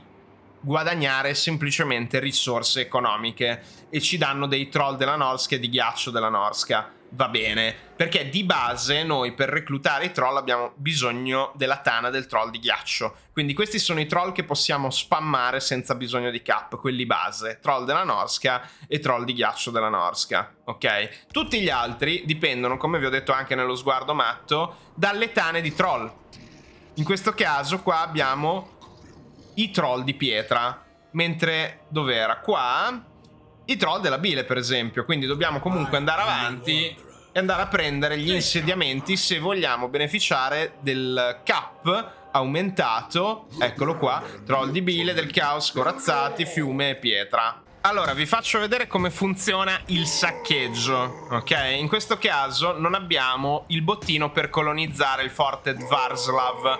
Vi ho risparmiato una battaglia contro Arbal che abbiamo vinto, abbiamo preso un bel po' di sverle, ma vabbè. Allora, cosa possiamo fare? Possiamo saccheggiare Radere al suolo, ci dà istantaneamente 500 di bottino e poi 806, ma non solo. Qua lasciate perdere che la localizzazione al bar ci dà anche una possibilità di ottenere degli oggetti unici, quindi viola, oppure dei seguaci, delle dotazioni. E ci dice anche via al saccheggio. Viene convocata una forza ausiliaria che non può reclutare o scambiare unità con altri eserciti e deve essere guidata verso l'insediamento di proprietà più vicino per consegnare il bottino saccheggiato. Allora noi faremo così per la scienza. Ok. Abbiamo ottenuto un'armatura bellissima, introito, difesa, tutte cose molto belle. Non c'è il testo, abbiate pietà, siamo ancora in sviluppo. Bottini di guerra, vedete? Allora, qua non possiamo fare altro con il buon Trog. L'esercito, volendo, se noi facciamo così, colonizziamo, vedete? L'insediamento c'è, abbiamo l'esercitino, entriamo e l'abbiamo consegnato. Quindi quello che abbiamo fatto è stato saccheggiare per ottenere l'oggetto unico, oppure non proprio l'oggetto specifico, ma la probabilità di comparsa di uno di questi oggetti da una pool di oggetti, da una lista. Spiegato così forse rende meglio, scusate. E cos'è successo? Abbiamo ottenuto 500 di bottino subito, più gli altri dopo nell'esercito. Ci è costato 500 colonizzare il forte e abbiamo consegnato nello stesso turno istantaneamente un esercito che altrimenti sarebbe potuto essere anche ucciso. Quindi avremmo potuto perdere tutto il bottino. È un piccolo exploit, poi ovviamente potrebbero anche modificare il fatto che non possiamo consegnare nello stesso esatto insediamento dal quale la truppa di saccheggio è stata generata. Non credo, perché tanto è uno spaghetti code, quindi sarebbe una difficoltà in più. Secondo me non è inteso, ma non faranno nulla a riguardo, ecco. L'ho segnalata questa cosa, mi sapranno dire anche ciò. Però per il momento pare funzionare anche così. Parliamo adesso della meccanica di Zanna Marena. Eccola qua. Zanna Marena permette all'esercito di Wulfric di viaggiare istantaneamente tra qualsiasi insediamento portuale rivelato. In realtà non solo quelli portuali, ma vabbè. Gli eserciti all'interno della zona di controllo di Wulfric possono imbarcarsi sulla nave e viaggiare con le sue forze. Allora, Wulfric deve essere in mare e vicino a una regione con un insediamento portuale, quindi in un'area marittima vicino a un porto. Nessun esercito nemico deve essere vicino all'insediamento portuale di destinazione. Allora, vedete, abbiamo anche l'esercito di accompagnamento, possiamo selezionarlo come no. Se lo selezioniamo aumenta il tempo di ricarica. Ok, in questo caso vogliamo selezionarlo e vogliamo fare un giretto. Dove andiamo di bello? Vedete che queste sono tutte le opzioni di destinations. Ma dato che siamo in guerra con gli Scaling e vogliamo invadere l'impero, facciamo a Punta del Demolitore. Eccoci qua, siamo arrivati, vedete? E abbiamo ancora tutto il movimento. Quindi quello che possiamo fare, per esempio, dovremmo poter attaccare dal mare, giusto? Harness the winds.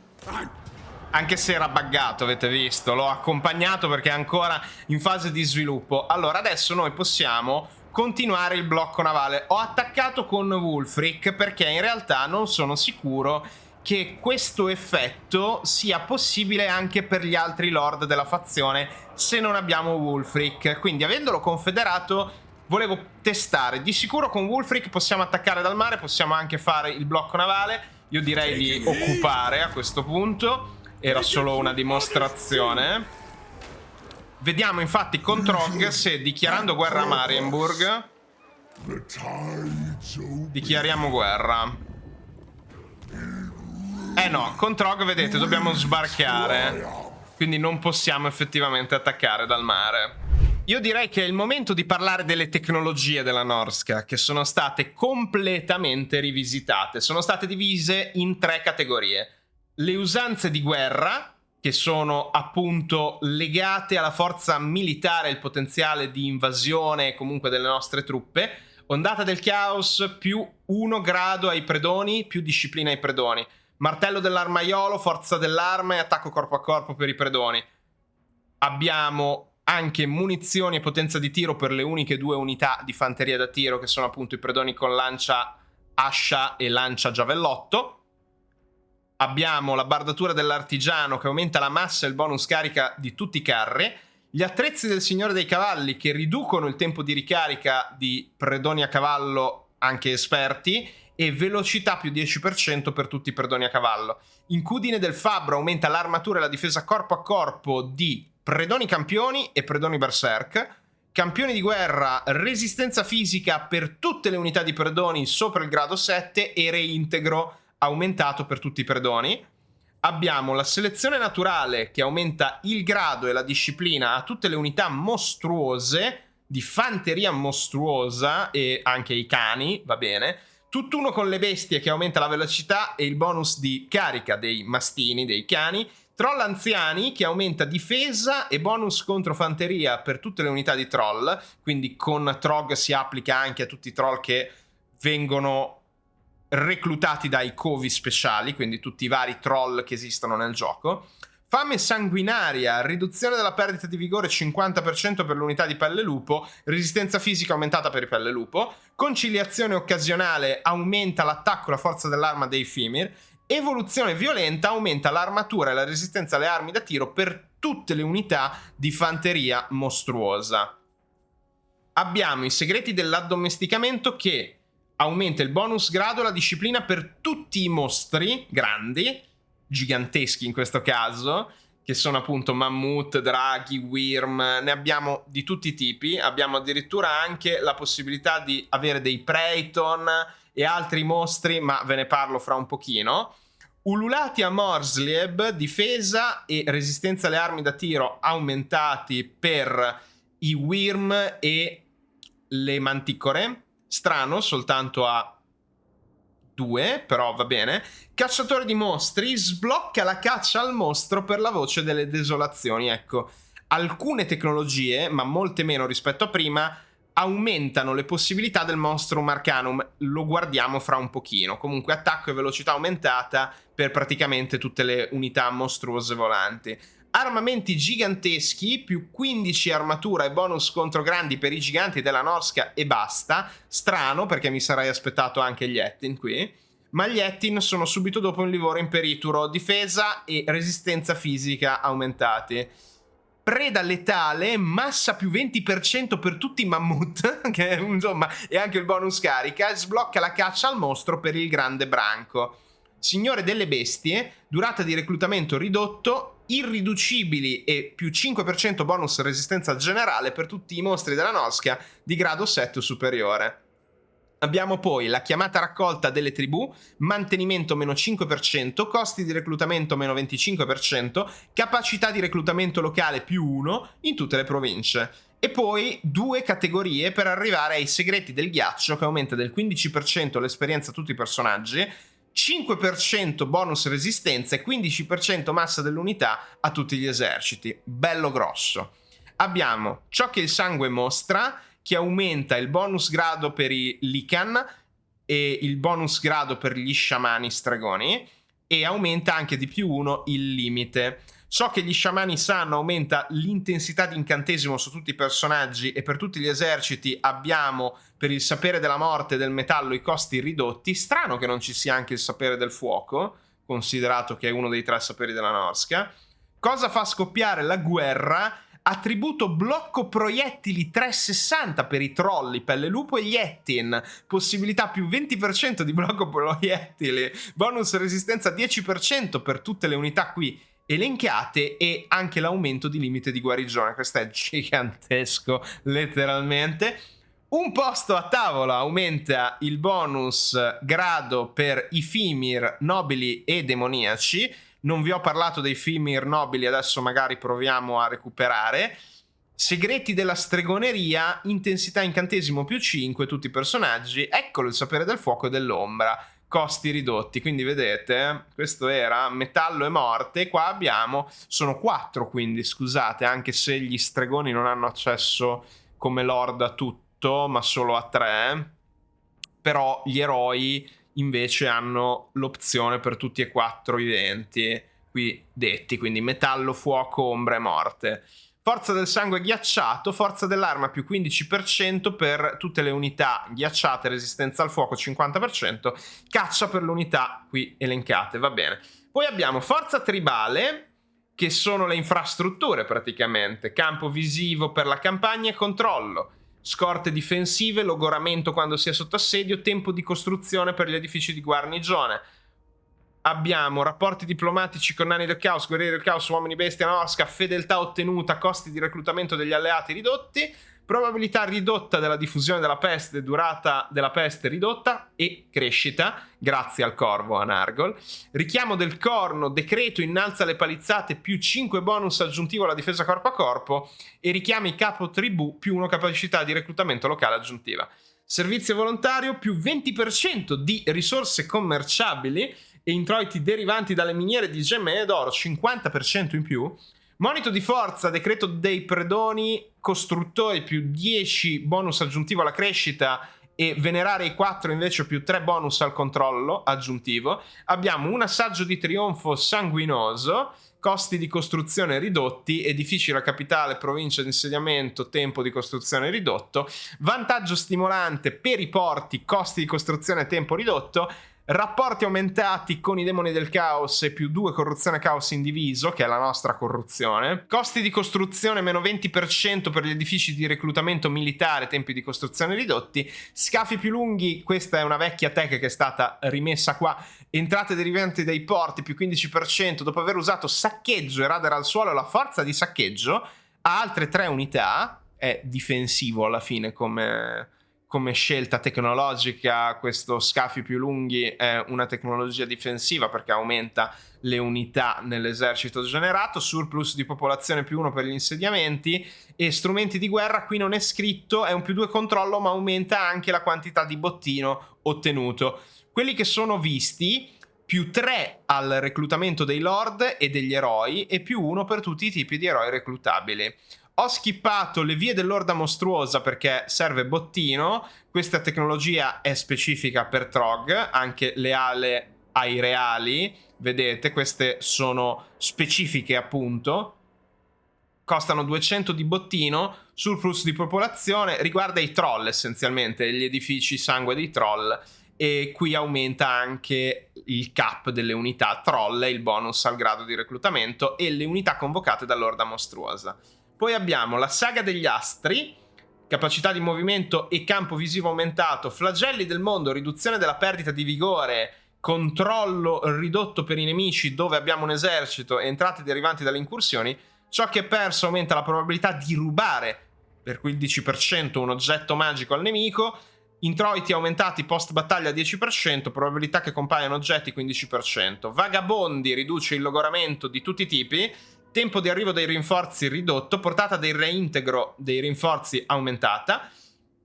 Attrezzi dei predoni dei mari, durata del reclutamento -1, capacità di reclutamento globale +1, probabilità di successo e difesa dalle imboscate aumentato, costo ridotto e probabilità aumentata per le azioni degli eroi. Remi più resistenti, capacità di movimento in mappa aumentata del 5%, riduzione delle perdite di vigore -25%. Segreti della guerra del conio, aumenta i feriti catturati dopo la battaglia e dai saccheggi degli insediamenti. Vele più grosse, entrate dei bottini derivanti dagli insediamenti saccheggiati 20%, dopo aver usato saccheggio e radar al suolo, la forza altre 3 unità, quindi vedete? Possiamo aumentare con entrambe le tech la quantità di unità generate nel raiding party. Velocità di reintegro e esperienza delle unità, riserva di magie e capacità di riserva aumentata in tutti gli eserciti, per gli eroi integrati danni penetranti, attacco corpo a corpo, difesa corpo a corpo. La voce quadrupla dà condotto del caos a tutti i lanci incantesimi, 20% di ricarica del potere e -25% probabilità di incidente di lancio. E infine il segugio osserva tutti i personaggi, 10% punti salute, tempi di guarigione delle ferite, -2 turni per tutti i personaggi, e lo sguardo del segugio per tutti i lord. È un potenziamento ad area, danni standard da arma, danni penetranti e disciplina a seconda di quante unità nemiche muoiono attorno a noi. E poi abbiamo le conquiste, che queste sono dipendenti da dei prerequisiti abbastanza semplici. Sono vincere 10 battaglie contro una fazione oppure occupare un determinato insediamento. Nel caso delle desolazioni del caos abbiamo come il serpente per Slaanesh, che dà contro la fazione di Slaanesh difesa esperta contro le cariche, +5 al bonus del lord reclutato e +10 guadagno delle unità di esperienza. Abbiamo maestri del nord, che qua l'abbiamo già fatto, penso sia contro la Norska questo, dobbiamo sconfiggere almeno 10 volte la Norska. Irriducibile nel combattimento contro la Norska, bonus grado +1 per tutte le unità, capacità di reclutamento. Correre come il segugio è ovviamente sconfiggere Khorne, reintegra movimento dopo aver raso al suolo un insediamento, +4 attacco corpo a corpo, +8 difesa corpo a corpo, e la difesa è contro Khorne, l'attacco è per tutti i predoni. Caccia degli uomini bestia ci dà qualcosa che non è specificato, è buggato, capacità di movimento durante la battaglia, probabilità di successo, ma credo che dia l'attributo nascosto durante le imboscate, se non ricordo male dall'inglese. I sogni diventano realtà contro Zinch oppure occupa Tessifato, intensità dell'incantesimo +10, capacità di riserva del potere aumentata in tutti gli eserciti, resistenza agli incantesimi 40% in più contro Zinch. Bello fortino. I veri guerrieri del caos, sconfiggere 10 volte i guerrieri del caos oppure occupare la fortezza degli spasmi, mantenimento ridotto in tutta la fazione del 5% per le unità, +4 disciplina e +20 forza dell'arma nel combattimento contro i guerrieri del caos. Il freddo e il corvo invece contro Nargol, oppure occupiamo Monte Zana del Drago, e dà attributo immune agli effetti da contatto al combattimento contro le fazioni di Nargol, +5% reintegro delle vittime, resistenza fisica 10% per l'unità di mostri della Norska. Abbiamo Oltre i confini del mondo invece, che si occupa di Nani del Caos, quindi o Zarnagrond oppure 10 battaglie vinte, 25% dei feriti catturati dopo la battaglia, resistenza al fuoco 40% per le unità di Nani del Caos, attributo assalto travolgente per le unità di Ettin, maledetti e giganti della Nosca. Abbiamo crollo del grande Katai, dobbiamo occupare Wei Jin oppure sconfiggere 10 volte il Katai in battaglia, da padronanza dei venti elementali per tutti i lanci incantesimi, ok. Abbiamo attributo schieramento d'avanguardia per il combattimento contro il Katai e costi di costruzione -50% per gli edifici di guarnigione. Abbiamo sbaragliare i regni degli ogre. Dobbiamo occupare la sala di Grisus o sconfiggerli 10 volte. Massa dell'unità più 20% per le unità di mostri della Norsca, più 8 attacco per i mammut e più 8 nel combattimento contro gli ogre al bonus versus grande. Poi abbiamo il nuovo mondo. Dobbiamo occupare Naggarond oppure sconfiggere gli elfi oscuri 10 volte. Danni da proiettili penetranti più 4 a tutti gli eserciti. Resistenza alle armi da tiro contro gli elfi oscuri aumentata al 20%. Suppongo che si tratti di saccheggi, incursioni, razzia degli insediamenti, un bonus a giudicare dal simbolino, ma non c'è scritto, è buggato. Massacro degli alti elfi, dobbiamo occupare l'Oterno, menare gli alti elfi 10 volte. Aumenta la riserva di potere dei venti della magia. Carica gloriosa nel combattimento contro gli alti elfi, immagino a tutte le unità dell'esercito, e bonus grado all'eroe più 3. Blocco della costa dei vampiri, dobbiamo occupare il risveglio, sconfiggere i vampirati 10 volte. Attributo caccia nel combattimento contro la costa dei vampiri. Entrate derivanti dai porti 20%, immune al logoramento da alto mare, scoglie temporali, tutti gli eserciti. Saccheggio degli uomini lucertola, o occupare Exoatl o menarli 10 volte, vedete? Il pattern è sempre quello. Immune alla psicologia contro gli uomini lucertola, ricarica meno 10% tutti gli incantesimi, tutti i personaggi e più 4 difesa corpo a corpo delle unità di mostri della Norsca. Le malelande e i sotterranei. Abbiamo la razzia dei re dei sepolcri, ovviamente le 10 volte, e Khemri da occupare. Scusate, o Khemri da occupare. Inizio a essere stanco, sono tante cose da leggere. Quando subiscono un colpo mortale in azione, i tuoi lord rimarranno solamente feriti. Attributo fiancheggiatore devastante nel combattimento contro i re dei sepolcri. Entrate e bottine derivanti da insediamenti saccheggiati 10%. Bello fortino. Annientamento degli Skaven, ovviamente occupare Scarogna, oppure abbiamo probabilità che compaiano oggetti magici dopo una battaglia 30%, velocità più 10% per i predoni e bonus contro la fanteria contro gli Skaven. Beh, non male. Massacro dei Pelle Verde, occupare Rupe Nera. Forza dell'arma più 10% per le unità di mostri della Norsca, introiti del bottino post battaglia 15%, attacco corpo a corpo più 8 nel combattimento contro i Pelle Verde. Non male. E il vecchio mondo. Abbiamo la devastazione dei nani, Kara Zakarak, entrate derivanti da tutti gli edifici 10%, danni penetranti d'arma 4 contro i nani e più 10 armatura per tutta la fanteria. Desolazione di Kislev, occupare Kislev. Bonus resistenza 10% contro Kislev. E corruzione del caos indiviso più 1 per tutte le province. Abilità passiva barriere di permafrost per le unità ghiacciate, quindi abbiamo una ritorsione dei danni più 10. Rovina dei conti vampiro, Castle Drakenhof. Riduzione della perdita di vigore 50%, limite guarigione in battaglia 25, eroi reclutabili per tutti i tipi più 1. Abbattimento dell'impero con Altdorf. Causiamo paura contro l'impero, introiti derivanti dai saccheggi degli insediamenti 15%, dopo aver saccheggiato e raso al suolo la forza saccheggio viene evocata con altre 3 unità. Anche questo si accumula alle altre tecnologie. Possiamo occupare Curon e distruggere la Bretogna, attributo difesa contro le cariche d'unità grandi nel combattimento contro Bretogna, mi pare giusto. Velocità più 10% per carri e cavalleria e bonus carica 10%, suppongo, a tutta la fazione. Regno degli Elfi Silvani, la quercia delle pere, addirittura, quindi neanche la radura del re, proprio la quercia, 10 velocità di combattimento contro gli Elfi Silvani, un bel bonus, la velocità contro gli Elfi Silvani, così smettono di sparare. Riduzione del tempo di ricarica più 15% per tutti gli eserciti e viaggiatori per tutti i mostri della Norsca. Queste erano le tecnologie e giusto per essere chiari vi faccio vedere anche le tecnologie uniche per Wulfric, per la sua fazione. Abbiamo per 200 di bottino meno 2 turni per il rituale di teletrasporto di Zanna Marina in tempo di ricarica, introiti derivanti dai saccheggi 50% e tributo della Zanna Marina. Abbiamo bottino aumentato da incontri in mare in tutta la fazione e reintegro 10% quando ci troviamo in territorio straniero. Quindi queste erano davvero tutte le tecnologie di cui vi posso parlare oggi per la Norsca. Ci sono anche quelle di Sail, che sono 2, ma vedremo poi in futuro. Volevo parlarvi del Monstrum Arcanum, però a punta del demolitore ho ottenuto la mappa di Mad, che è un oggettino simpatico che una volta equipaggiato ci dà un sacco di movimento in più, ma ci dà anche passaggi inesplorati. C'è il 20% di probabilità di apparire in una regione vicina casuale al termine del turno. E quindi niente, abbiamo fatto anche una missione a caso di cui manca la localizzazione. Ci hanno dato un po' di soldini e vorrei parlarvi appunto del grande libro che è stato completamente reworkato. Manca anche qui la localizzazione. Cerco di spiegarvelo in breve.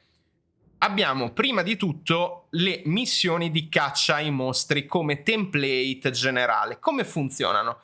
Vanno iniziate con un personaggio e la prima è la caccia di gloria a Frigustrex lui. E la prima è quella a Frigustrex il discendente ghiacciato, eccolo. È il dragone a 3 teste di ghiaccio. Una volta completata si sbloccano anche le cacce di addomesticamento. Queste sono ripetibili e sono dipendenti da un clima. Quindi per esempio adesso siamo in un clima temperato, quindi perché non cercare un Sigor?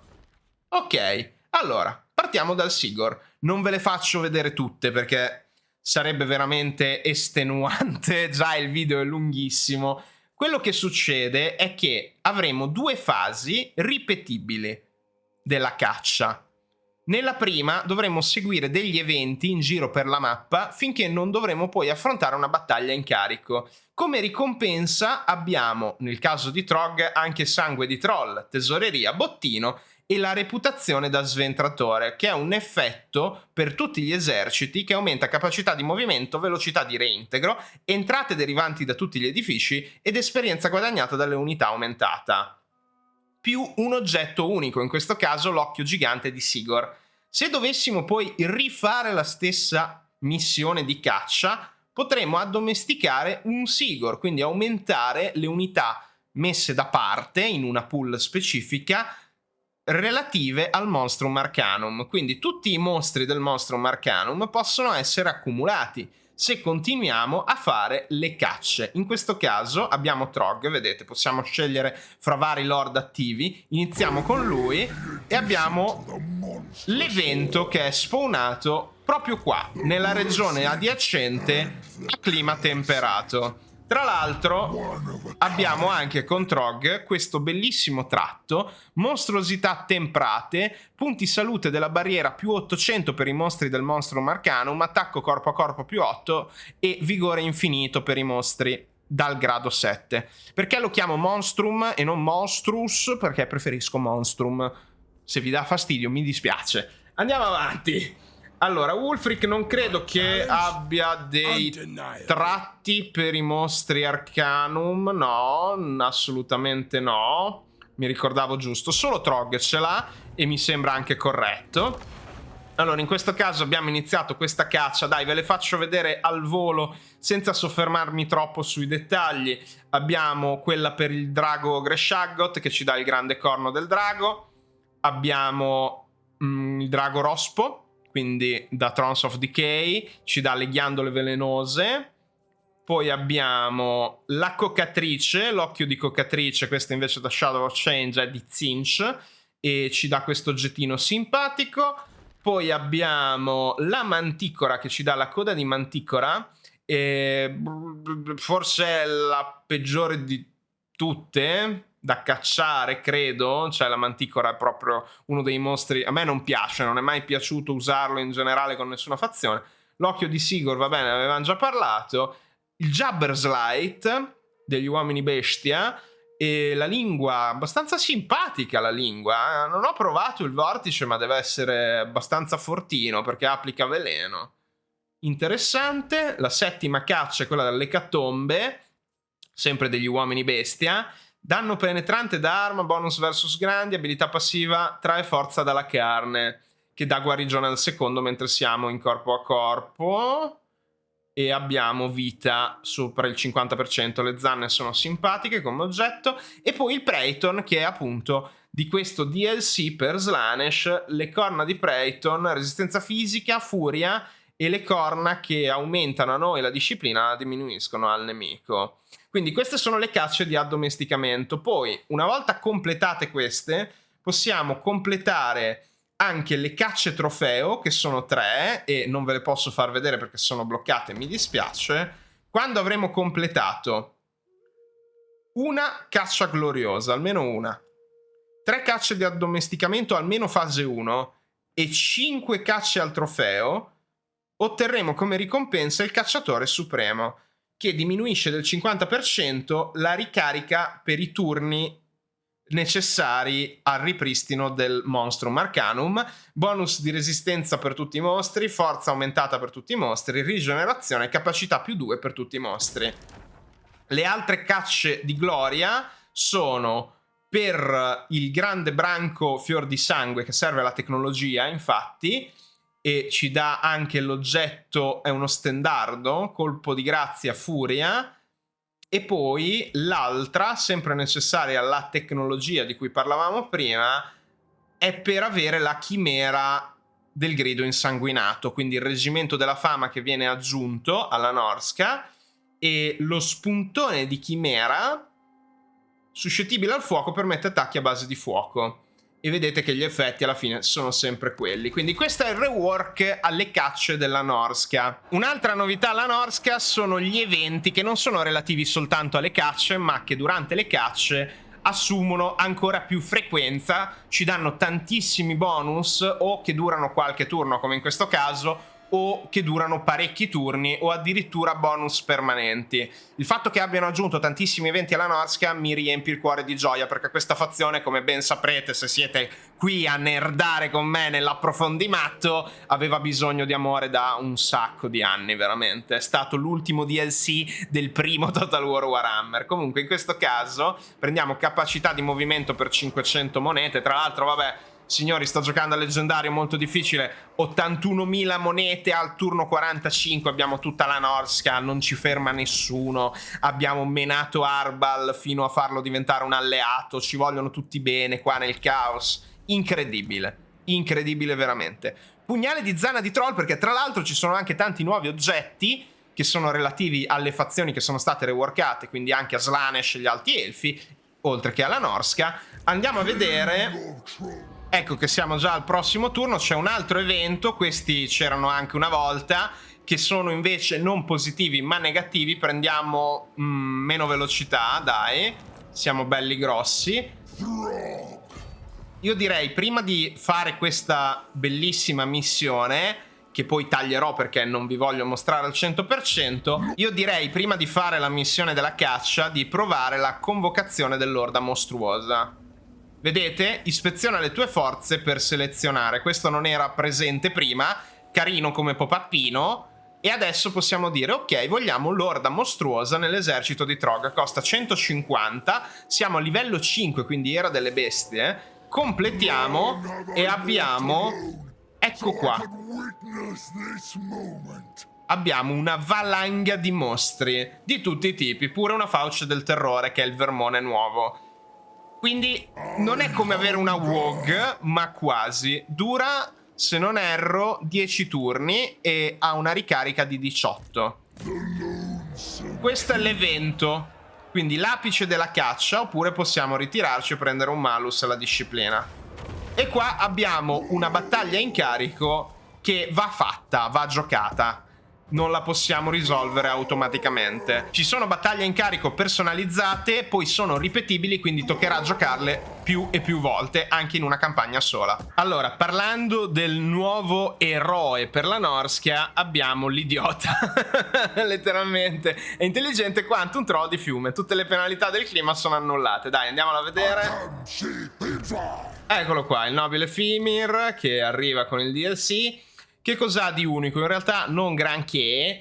Bonus resistenza favorito dalla matriarca, un'abilità ad area, potenziamento, a rigenerazione, può dare assalto travolgente a tutti i Fimir nell'esercito e anche a se stesso, velocità bonus di carica e poi portata dell'effetto più 35% per dalla nebbia. Potenziamento ad area, resistenza alle armi da tiro, difesa corpo a corpo, probabilità di successo dell'imboscata, caccia per i Fimir e a se stesso. Non lo so, non mi convince, adesso vi spiego perché. Prendiamo un Fimir demoniaco. Sono i Fimir che sono usciti assieme alla Norsca.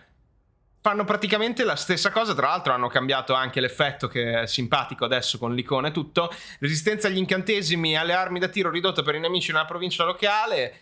E alla fine sì, ok, va bene, assalto travolgente, però non abbiamo tutta la linea del sapere della magia. È strano avere il nobile. Non me l'aspettavo, mi sarei aspettato qualcosa di più norscano di un Fimir. Cioè i Fimir di base avrebbero bisogno forse proprio di una fazione a parte come nella OVN Fimir per avere della giustizia, affinché gli venga resa giustizia, ecco. Comunque volevo farvelo vedere il nuovo eroe, Wulfric l'idiota in questo caso.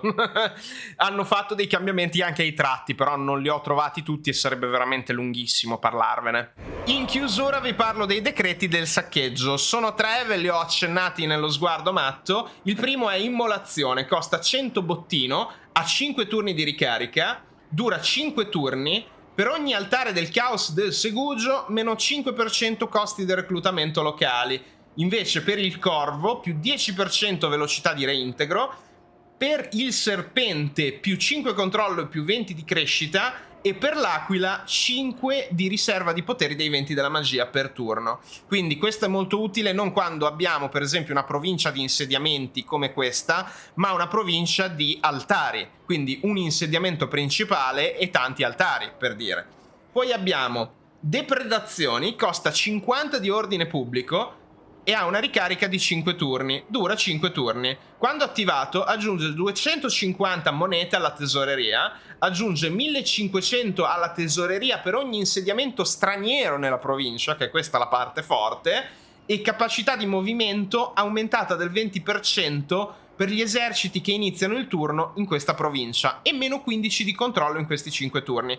Questo qui è senza senso, quando siamo all'offensiva è esagerato, quando siamo alla canna del gas con i soldi, non come in questo caso, vabbè, è fortissimo. E poi il terzo è diffusione di paura, costa 200 di bottino, dura 5 turni con ricarica di 5 turni e dà meno 15% di reintegro ai nemici nella provincia, più 50% tempo di arrivo dei rinforzi in battaglia per i nemici nella provincia, riduce il vigore nemico a senza fiato nella provincia e diminuisce di 10 la loro disciplina. Ecco, la Norsk aveva bisogno di tutte queste piccole e grandi chicche, secondo me. Voi cosa ne pensate? Scrivetelo nei commenti. Oh, è il tempo di parlare degli alti elfi. Perché non iniziare da Teclis, che ha un nuovo dilemma? È una missione, anche se la localizzazione è tutta buggata, ma vorrei iniziare proprio da ciò, perché ci sono tante belle cosine nuove per il signore del sapere di Oeth. Andiamo subitissimo a prendere l'insediamento. Facciamo una bella automatica e vedete che arriva la corruzione nella Torre Bianca. Questo dilemma: o sommo custode del sapere, è arrivato un messaggio preoccupante dall'Ultuan e praticamente ci spiegano che il principe oscuro Slaanesh sta corrompendo le menti di tutti gli studenti della Torre Bianca e abbiamo 3 opzioni. Possiamo tornare a casa direttamente teletrasportandoci, attenzione, con Teclis. Ci costerà 100 pergamene della conoscenza, che è la nuova risorsa di cui parleremo a breve. Avremo anche un bonus mica male con gli alti elfi. Confederiamo il Seferi e appunto Teclis si teletrasporta a casa. La guida del custode del sapere ci dà influenza, ma non ci teletrasporta a casa, quindi l'esercito di Teclis rimane qui. E poi abbiamo il no, guarda, non ne voglio sapere mezzo, mi dai dei soldi, mi dai le pergamene. È carino che ci sia adesso, anche per Teclis, oltre che per Eltarion, la possibilità di scelta sul come vogliamo impostare la campagna. Io direi di prendere... facciamo il teletrasporto, dai, facciamo così. Ok, Teclis è arrivato, abbiamo confederato, abbiamo già 2 eserciti e non abbiamo l'influenza. Perché vi ho fatto vedere questo? Perché in realtà... io credo che fra le varie scelte sia ancora più stupida questa rispetto al non prendere la confederazione a turno 2. Perché dico questo? Perché l'influenza, come vedremo, è fondamentale per la meccanica dei patroni del regno di Ultuan. Comunque, ho ricaricato un'altra partita ancora con Teclis, in cui siamo rimasti qui. E tra l'altro stiamo prendendo un sacco di sberlonzi da dei topastri, Ma parliamo subito delle meccaniche di Teclis, perché nel video Sguardo matto sugli alti elfi non sono entrato troppo nel dettaglio, proprio perché ci sono un paio di cose in corso, fra cui anche la live esplorativa. Però mi sembrava giusto parlare dei segreti della Torre Bianca. Allora, la prima è la camera del sommo custode del sapere. Qui dentro possiamo spendere le nostre pergamene della conoscenza, che sono la nuova risorsa ottenibile da tutti i maghi, lord ed eroi all'interno di un esercito che vince una battaglia, e tali pergamene servono proprio per questi segreti, queste attivabili. Sono divise in azioni ripetibili e azioni a uso singolo. Partiamo quindi dalla camera del sommo custode, che è relativa all'alta magia elfica.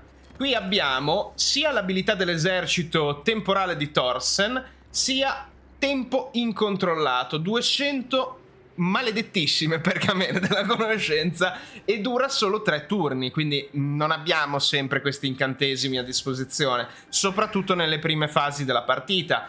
Abbiamo anche il reggimento mostruoso di Merciv, la tempesta di rinnovamento, la tempesta di magma con il globo dorato di Gehenna, ceneri e polvere con la danza della disperazione. Allora, andiamo a vedere un pochino meglio qua, perché così vi do del contesto. Sono gli incantesimi cataclisma, che finora non erano accessibili, però Teclis, giustamente essendo il mago più potente del suo tempo, il più grande mago elfico soprattutto, che in Age of Sigmar diventerà letteralmente la divinità della magia, avere questi incantesimi mi sembra abbastanza appropriato. Essendo veramente fortissimi, è anche giusto cercare di bilanciare il quanto tempo a disposizione e il come questi incantesimi vengono poi concessi al giocatore. La tempesta di Thorsen è una delle mie preferite anche a livello visivo. La tempesta del rinnovamento è una rigenerazione ad area che per alcune fazioni è veramente fortissima. Anche il globo dorato della Gehenna è veramente bello, guardate. Poi io vi parlo di questi incantesimi come se voi non foste a conoscenza della loro esistenza, ma ritengo che in realtà ormai su Total War Warhammer 3 sia assodata l'esistenza di questi incantesimi. Comunque sono accoppiati in questo modo, e questa è un'azione ripetibile. Perché sono accoppiati? Perché poi abbiamo le varie camere dove i venti della magia sono accoppiati tra di loro. Comunque, finendo un attimo la camera del sommo custode della Torre Bianca, abbiamo le pergamene della conoscenza 300 per richiedere un mago d'alta magia con tratti potenti, e ci dà anche tra l'altro un +1 agli eroi reclutabili, giustamente perché deve considerare anche l'arrivo di questo mago dell'alto sapere, che ha 2 tratti unici: la fonte arcana, capacità di riserva del potere aumentata a +20 per l'esercito dell'eroe, capacità di riserva dei poteri +10 nella provincia, e bastione del fulgore, punti salute della barriera +600 per le unità di fanteria degli alti elfi. Non è mica male, eh? Per 600 pergamene possiamo dare perennemente la padronanza dei venti elementali a tutti i lord ed eroi maghi. Essenzialmente, vabbè, l'intensità aumenta la potenza di tutti gli incantesimi. Costa 600, ma è un'azione a uso singolo, eh? Abbiamo anche i sommi insegnamenti di Oeth, che riduce del 5% il costo di tutti gli incantesimi dell'alta magia, e i discepoli del sommo custode, che aumenta di +4 il livello di arcimaghi e maghi dell'alta magia, ma anche per i custodi del sapere e i maghi delle nebbie. Allora, passiamo alla seconda camera, la camera del fulgore. Qui dentro ci sono 2 venti della magia. Tra l'altro io ho già reclutato il mago empireo, ma c'è anche il mago della luce, adesso ne parliamo. Possiamo dare per 2 turni il tempo incontrollato oppure la tempesta di Thorsen. Possiamo ripetutamente potenziare per 2 turni la probabilità minima di incidente al 50% per gli incantesimi di un esercito, sulla terraferma però, e ricarica a meno 50% tutti gli incantesimi del sapere della magia degli alti elfi. Abbiamo innalzamento dei venti, che riempie istantaneamente la riserva del potere dei venti della magia. Poi i due unici maghi dell'Empireo dice: tempo di arrivo dei rinforzi meno 30% per gli eserciti nella provincia locale alleati, ovviamente è aumento della portata di rinforzo, che è tradotto reintegro, però vi ricordo che questo reintegro non è per la vita ma è per l'entrata in combattimento di un altro esercito in supporto. Burrasca difensiva aumenta la resistenza alle armi da tiro per tutte le unità degli alti elfi. Poi abbiamo il mago di luce, che per l'esercito nel quale è integrato tutto il reclutamento locale dura meno un turno e rafforzato dalla luce più 10% velocità per l'esercito. E qui si ripete sommi insegnamenti che diminuiscono il costo dei venti della magia del 5% per luce ed empireo, perché è la camera del fulgore. E abbiamo anche qua il discepolo del fulgore che aumenta il grado per arcimaghi e maghi dei due saperi. Poi abbiamo la camera dell'essere che unisce i maghi della vita e i maghi delle bestie. Gli incantesimi d'esercito sono la tempesta di rinnovamento oppure il reggimento mostruoso di Mersive. Possiamo invocare la resistenza guarendo istantaneamente tutte le unità in un esercito, dando anche 20% di resistenza fisica per 2 turni. Questo che è fortissimo secondo me, la disciplina dei selvaggi per 2 turni ripristina il 50% di tutto il movimento, però attenzione, non bisogna averlo finito nella conquista o razzia di un insediamento, perché altrimenti non funziona. E riduzione della perdita del vigore del 50%, dura 2 turni. Abbiamo anche il mago delle bestie che dà irriducibile a tutti i mostri degli alti elfi e resistenza agli incantesimi 25% per la cavalleria, i carri, i lord e gli eroi degli alti elfi a cavallo. Il mago della vita invece, questo personaggio ha la capacità di rivelare tutti i nemici nascosti in battaglia e l'afa vivificante che aumenta il limite di guarigione del 50% all'esercito dell'eroe. E ancora riduzione dei costi e aumento del grado di reclutamento. La camera dell'oblio che unisce il sapere del fuoco e del metallo. Infatti abbiamo sia la tempesta di magma sia il globo dorato di Gehenna. Logoramento arcano per 2 turni svuota istantaneamente la riserva dei poteri del nemico e costi dei venti della magia più 10% per tutti gli incantatori nemici di un esercito bersagliato. Abbiamo anche la teoria del vincolo della brace, dura 2 turni, vigore in battaglia dell'esercito stanco e quando attaccato l'esercito nemico non potrà ritirarsi. I 2 maghi sono quello del fuoco, provoca immediatamente brecce nelle mura durante l'assedio, e olezzo sulfureo, debole ai danni da fuoco 10% per tutti gli eserciti nemici nella regione locale. L'esemplare del metallo invece permette attacchi spezza armatura a tutto l'esercito e tutto l'esercito ha più 15% di massa e più 10 di armatura. E solite cose, costo di lancio di incantesimi dei 2 saperi e reclutamento dei maghi dei 2 saperi. Poi abbiamo infine la camera delle tenebre con il sapere della morte e il sapere delle ombre. Infatti abbiamo ceneri e polvere e la danza della disperazione. Possiamo con l'arte della trappola delle anime per 2 turni limitare di 20% in meno il limite di guarigione del nemico e completamente cancellare la riforgiatura di non morti e demoni, quindi non possono tornare dai morti. I misteri della forma silente invece, la prossima azione dell'eroe eseguita da qualsiasi mago, custode del sapere o mago delle nebbie ha un costo ridotto e il suo successo è garantito, devastante. Qua di nuovo costi e reclutamento. Poi abbiamo l'esemplare di morte che è in grado di fornire immune alla psicologia per tutto l'esercito e reintegrare il 15% di capacità di movimento dopo che il nemico si ritira. L'esemplare delle ombre, l'ultimo per oggi, ci dà capacità di movimento durante la campagna meno 20% agli eserciti nella stessa provincia dell'esercito in cui è integrato e celato dall'oscurità diminuisce del 10% la portata dell'esercito nemico. Commentiamo un pochino i cambiamenti a Teclis.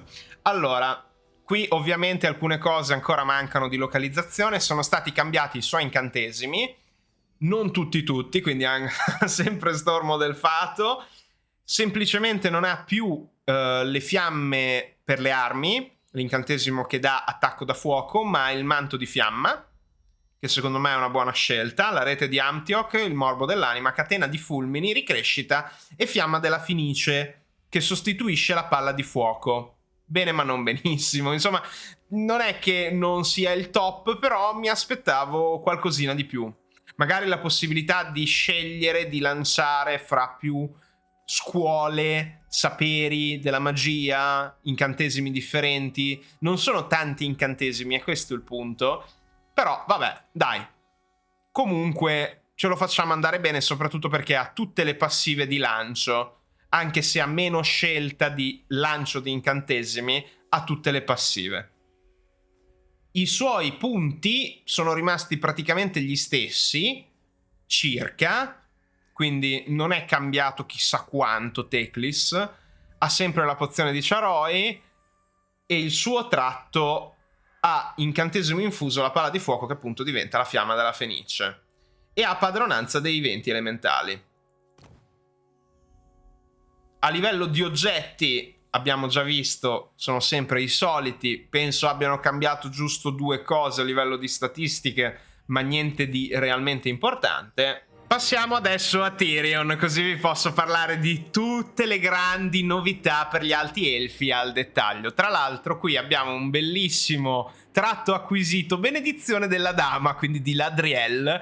Perché...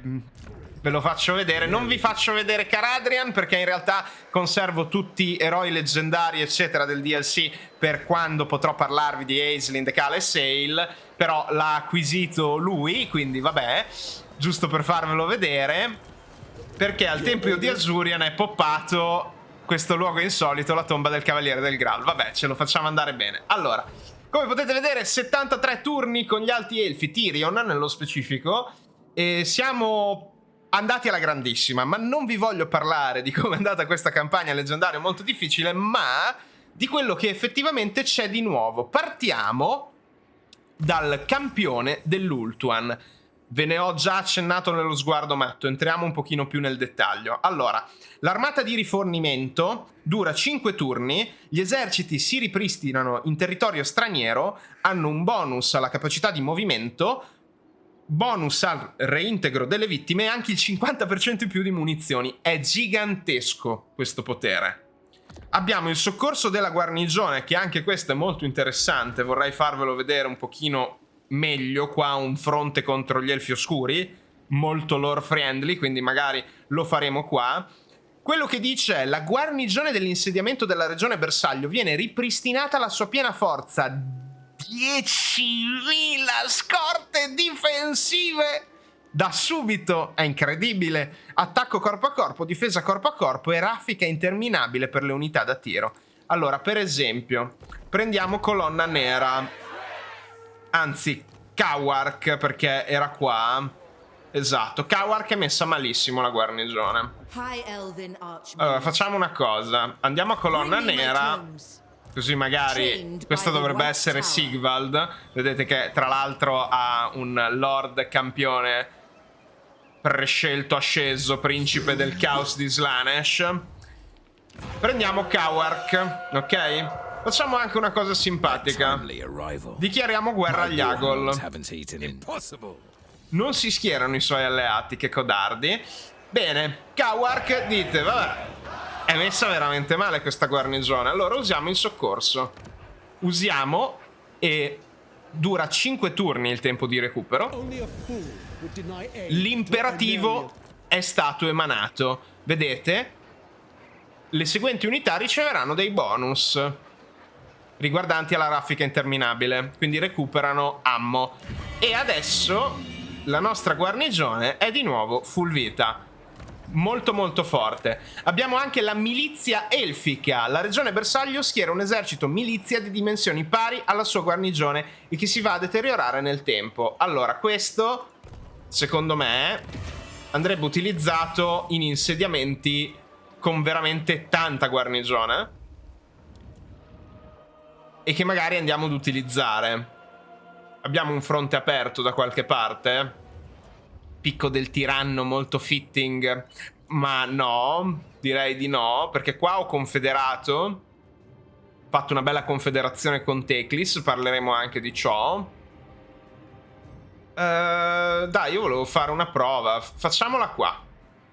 Facciamola a Thor Anrock. Milizia elfica. Tra l'altro non va a togliere soldini perché non è parte della linea di rifornimento, non ha mantenimento.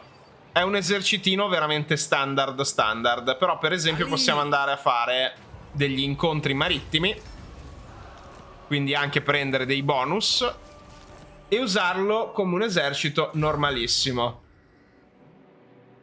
Dove lo possiamo mandare? Boh, lo mandiamo a fare esplorazioni giù di qua. Tra l'altro esercito guidato da un nobile, quindi non è un lord ma è un eroe che non possiamo minimamente neanche livellare e fare. È qui, esiste e basta. È il comandante di milizia, vedete? È una sottocategoria del nobile. Poi torniamo sempre ai vari poteri, a questi imperativi del campione. L'autorità del difensore rende un esercito immune alla penalità diplomatica da sconfinamento. Vabbè, per il momento non ci interessa. Consiglio dei guerrieri. Tutti i personaggi dell'esercito bersaglio ricevono immediatamente 2500 punti esperienza. Boh, facciamolo a Tyrion, anche se non ha tantissimi personaggi. Imperativo emanato. Infatti Caradrian si è preso il carro e va bene. Soccorso militare. L'esercito bersaglio subisce il 50% dei danni e ogni costruzione nella regione locale viene completamente eseguita. Facciamo una prova. Cosa costruiamo qua di bello? No, siamo messi che no, ci serve qualcosa di più impegnativo. Qualcosa che richiede tanti turni. Nel video sguardo matto l'avevo fatto a Lothern con il caposaldo della corte del re Fenice. Vabbè, dai, anche solo per dimostrarvelo. Dove lo possiamo fare? Lo facciamo a Thor Anrock anche qua, dai, che abbiamo già tutto qua. Boom, fatto. Imperativo emanato. E qua abbiamo già fatto gli edifici e volendo possiamo mettere a fare i successivi già subito. E quello che succede, scusate, è che effettivamente l'esercito si è preso il 50% della vita come danno. Poi molto matto questo overview, lo so, scusate, siamo verso la fine. Questo video è già molto impegnativo. Se siete arrivati qua perché siete direttamente saltati al timestamp, benvenuti. Vi parlo degli elfi, però c'è tutto il resto dietro, ho fatto tutto in una tirata, quindi immaginate. Allora, questo è guidati dall'esperienza. Tutte le unità nell'esercito bersaglio aumentano immediatamente di grado e più 3 al grado per tutte le unità. Prendiamo per esempio questo esercito che è messo abbastanza bene a livello di gradi, però non siamo ancora al cap, quindi facciamo così. Vedete che adesso abbiamo praticamente quasi tutta la guardia del mare cappata a grado 9. Richiesta del campione. L'esercito bersaglio ti viene prestato e teletrasportato alla posizione di Tyrion. Facciamo un esempio. Non lo possiamo fare con eserciti in mare o eserciti con Lord leggendario capifazione. Facciamolo con un esercito a caso. Questo rituale è bloccato. E sapete perché non possiamo fare questo rituale? Perché serve la ricerca legge marziale. E stessa cosa vale anche per l'iniziativa elfica, che ripristina completamente tutto il movimento dell'esercito bersaglio, ma serve la via di Kane. Occasione perfetta per parlarvi delle tecnologie. Allora, nello specifico sono state divise in schiere e regni, ve ne avevo già parlato. Quello che ci serve andare a vedere è nelle schiere, precisamente qua. Legge marziale sblocca l'imperativo richiesta del campione, mantenimento meno 5%, capacità di reclutamento locale più 1. La via di Kane sblocca l'imperativo iniziativa elfica, costi di reclutamento meno 10 per le unità di maestri di spada, guardia della Fenice, leoni bianchi e sorelle dell'Averlon, con tanto di bonus al reclutamento. Abbiamo anche lame di metallo delle stelle che aumenta attacco e forza dell'arma di queste unità.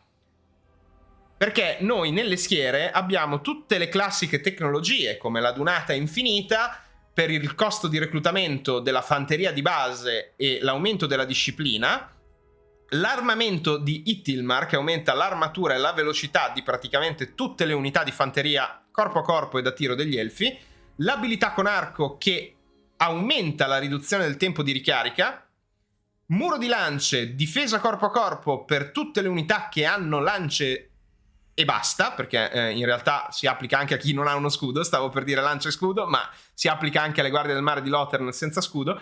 Trombettieri, che aumenta l'attacco corpo a corpo di tutta la fanteria, anche quella da tiro. Addestramento della milizia, aumenta l'esperienza guadagnata del 25% per tutta la fanteria e il reintegro del 5% per la suddetta.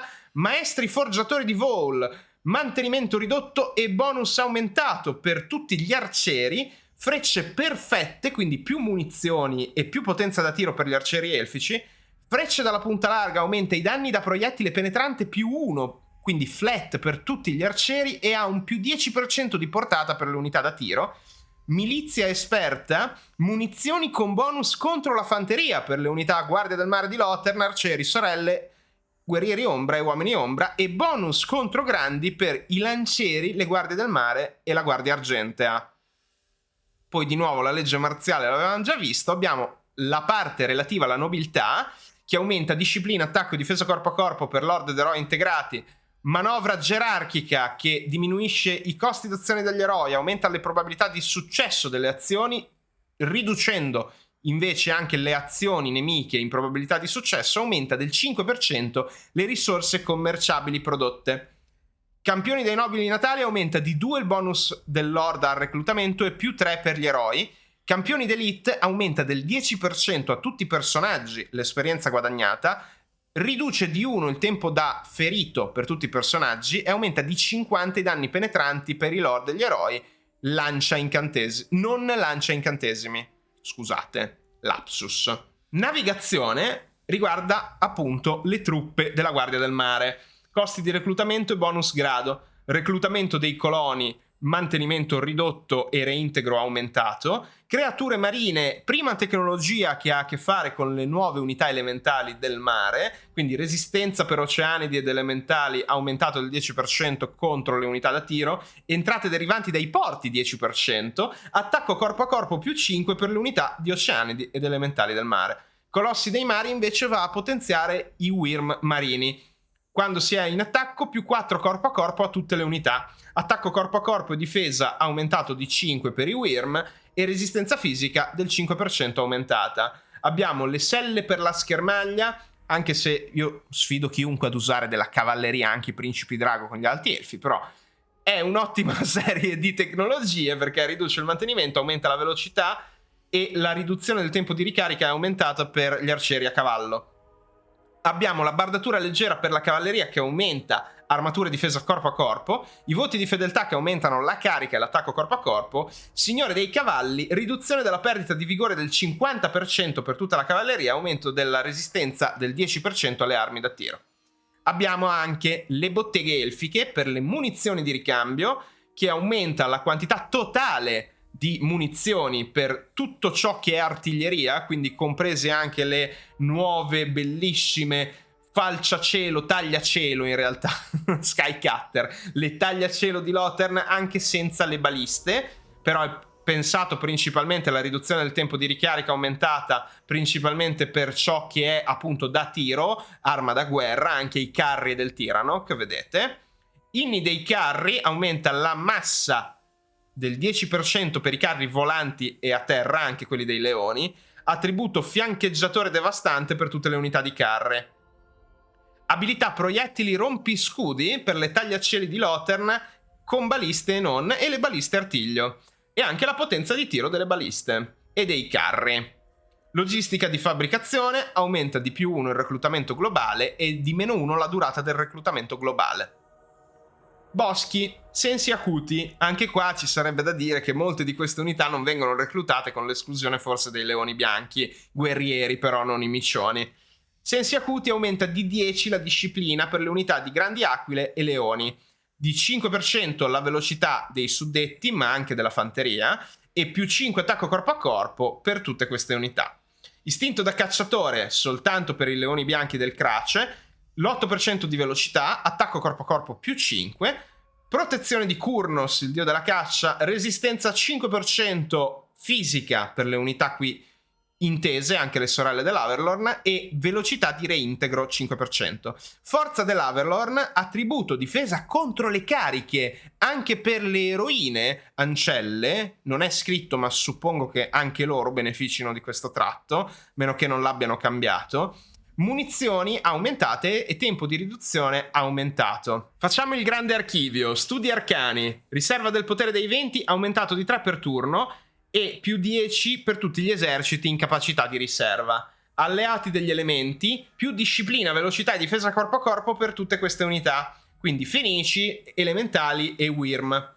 Vaticinio, tempo di arrivo dei rinforzi ridotto per tutti gli eserciti e 15% di probabilità di comparsa di oggetti magici. Insegnamenti di Oeth, va a potenziare sia i maestri di spada sia le spade, quindi tutto quanto, eroi e unità. Abilità passiva combattente esperto per i custodi del sapere. Maestria degli incantesimi cumulabile, tempo trascorso in mischia o lanciando incantesimi. Velocità 5% per l'unità di maestri di spada di Oeth. Attributo vigore infinito. Protezione di Loec aumenta la probabilità di imboscata e la difesa contro le imboscate. Guardiani di Ultuan va a potenziare sempre i maestri di spada e i custodi del sapere. Possibilità di bloccare i tiri a distanza più 20%. Bonus contro fanteria più 10 flat. Disciplina di Oeth meno 10%. Tempo di ricarica tutti gli incantesimi. Costi dei venti della magia meno 10% per tutti i personaggi. Studi del vortice. Intensità incantesimo 10%. Abbiamo poi nel tempio di Azurian dono del creatore, meno logoramento da tutti i tipi di logoramento, meno corruzione in tutte le province e le guardie della Fenice diventano irriducibili. Benedizione di Azurian, difesa corpo a corpo più 5 e bonus resistenza più 8 per le guardie della Fenice. Fuoco e acqua va a potenziare le Fenici, gli Oceanidi e i draghi addirittura, tutto quanto. Forza dell'arma, vedete? Ah no, ma intende i draghi unici forse anche di Imric? Sì, tutto quanto, si applica a tutto. Fuoco e acqua. Infusione magica, mantenimento meno 5% per l'unità di Fenice e guardie della Fenice, più 2 al bonus grado per le Fenici e le guardie della Fenice, difesa corpo a corpo, diventano immuni agli effetti da contatto. E si applica anche alle Fenici. E poi la stirpe dei draghi.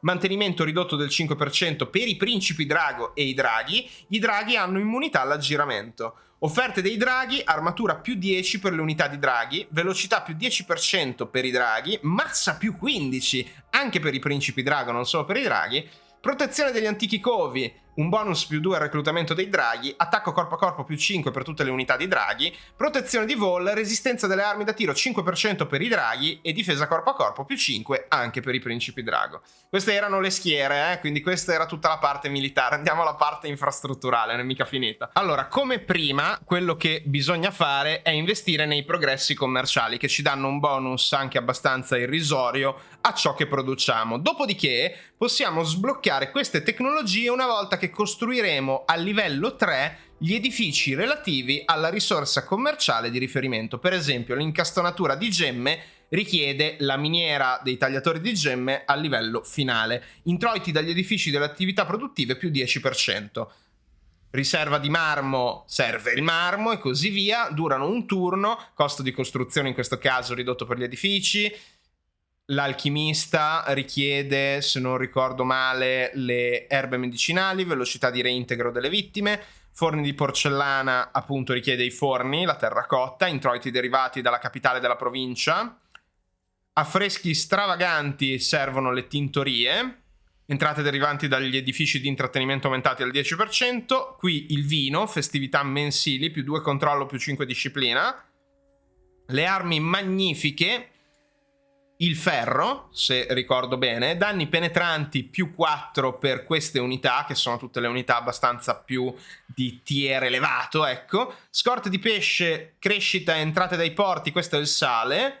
Risveglio dei draghi antichi, questi sono gli animali esotici. Mantenimento 5% per draghi e Wyrm e costi di reclutamento ridotto del 10%.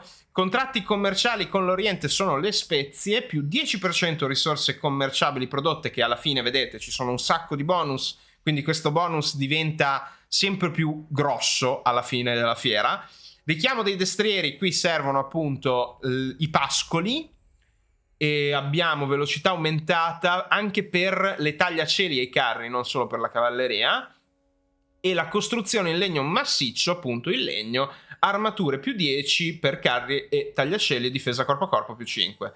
Poi abbiamo i progressi culturali, che questi secondo me si fanno super in fretta perché servono solo dei soldini e durano un turno. Entrate derivanti dalle tariffe del commercio, reti di pietre vie aumenta la capacità di movimento e la probabilità di successo degli eroi. Fautori dell'ordine aumenta le relazioni diplomatiche con tutte le fazioni dell'ordine. Araldi della civiltà diminuisce del 15% i costi di costruzione dei porti e anche il tempo di costruzione di un turno con 15 di crescita bonus. Nobiltà locale riduce il costo di costruzione del 15% per gli edifici di risorse e attività produttive, riduce anche il tempo di costruzione per questi edifici di un turno e il mantenimento per l'Horde d'eroi ridotto del 10%. Manipolazione del grado aumenta di 10 l'influenza e riduce del 5% i costi in influenza per le azioni di corte. Entrate derivanti da tutti gli edifici 5% aumentato. Consiglieri di corte aumenta di 2 il bonus grado dell'Horde al reclutamento e di 2 per le ancelle e per i nobili. Reinsediamento rapido, questa era fondamentale anche prima, costi di costruzione 15% ridotti e tempo di costruzione un turno per la capitale della provincia dell'insediamento e più 1 al reclutamento globale. Pilastri dell'accordo, fedeltà aumentata, costi di reclutamento dagli alleati ridotti e più 1 alle capacità di reclutamento dalle unità alleate, carino. Pinnacolo della civiltà, costi di costruzione ridotti e anche il tempo di un turno per intrattenimento, aristocrazia e ambasciata, -2 corruzione e reti di spie. Tutte le regioni possedute dalle fazioni con cui hai accordi commerciali sono visibili e tutte le aree marittime sono visibili alla tua fazione. Rapporti più 5 con tutte le fazioni. Questo è un grande cambiamento in generale perché hanno accorpato tutto in questa tecnologia. Campione dell'Ultuan, le alleanze. Secondo me uno dei poteri che useremo veramente a cooldown è la benedizione della regina eterna. La regione bersaglio riceve la benedizione della regina che purifica immediatamente la corruzione. Allora, qui per esempio non c'è corruzione, però l'avevo già usato ed ha più 2 influenza, più 3 controllo, più 10 crescita, -5 corruzione e aumento del 10% di probabilità di cambiamenti dei venti della magia. È essenzialmente il tratto di Alarielle quando si va a stazionare da qualche parte. Lo possiamo applicare dovunque e secondo me per 36 è fortissimo.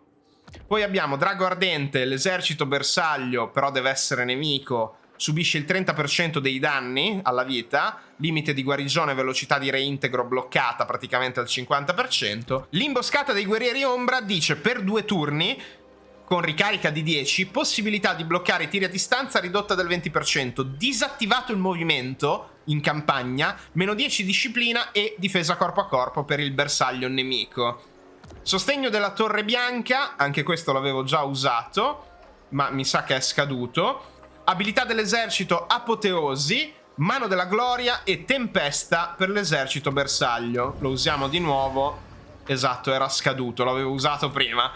Rinforzi dei brumanti. Allora, questo, oltre il richiamo delle sentinelle, che evoca un'unità di sentinelle di Astaril, dovrebbe funzionare per i Mistwalker, i brumanti. C'è un piccolo bug al momento, che ho già riportato alla CA, per cui non riusciamo, neanche confederando i Vress, a reclutare i brumanti, nemmeno come truppa alleata. Non vi preoccupate, dovrebbero fixarlo così da rendere utile per Tyrion l'utilizzo di questo imperativo del campione. E poi abbiamo l'esercito di spedizione, una volta che siamo alleati o confederati con Aisling, perché questi si sbloccano solo in questa maniera, questi poteri, possiamo evocare una piccola forza della Guardia del Mare vicino al porto bersaglio. Non resta che parlare dei patroni dei regni, e parliamone in maniera un pochino più compiuta che nello sguardo matto. Allora, partiamo dal favore del re Fenice. Vedete che ci sono un sacco di livelli, nell'inciso sono 10, ogni livello ci dà una posizione occupabile in più. In questa partita ormai ho cappato tutto quanto e l'unica cosa che resta da fare magari è riassegnare i patronati a personaggi differenti. Questo perché ogni livello di patronato dà dei bonus incrementali che riguardano l'esercito del Lord. Quindi per esempio nel caso di Tyrion, patrone di Etain, abbiamo più favore del re fenicio per turno, ormai abbiamo cappato a 900, quindi abbiamo tutti i seggi, non è un problema. Introiti dagli edifici delle attività produttive più 10% in tutte le province, l'importante è che il Lord esista, quindi non deve essere ferito e il bonus viene applicato anche se non è attivo e reclutato. L'importante è che non sia deceduto, anche un Lord leggendario che non decede mai realmente, ma avete capito.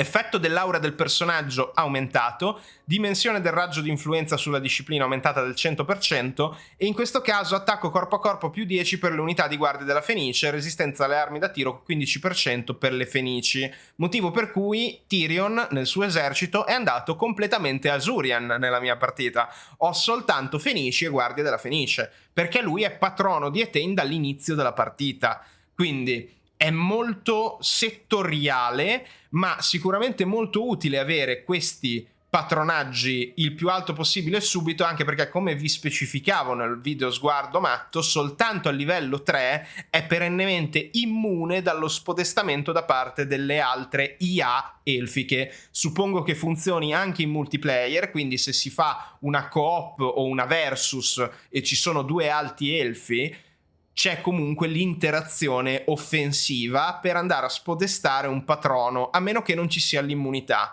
L'immunità è data anche quando viene instaurato un patrono per la prima volta per tot turni o in altre situazioni da evento. Quindi può essere comunque garantita anche se non arriviamo direttamente a livello 3. Servono 40 punti influenza per il primo livello, 100 punti influenza per il secondo e 140... se non ricordo male, o 150, ma credo 140 per il terzo. Adesso non ve lo posso far vedere in questa partita perché appunto ho già occupato tutto quanto.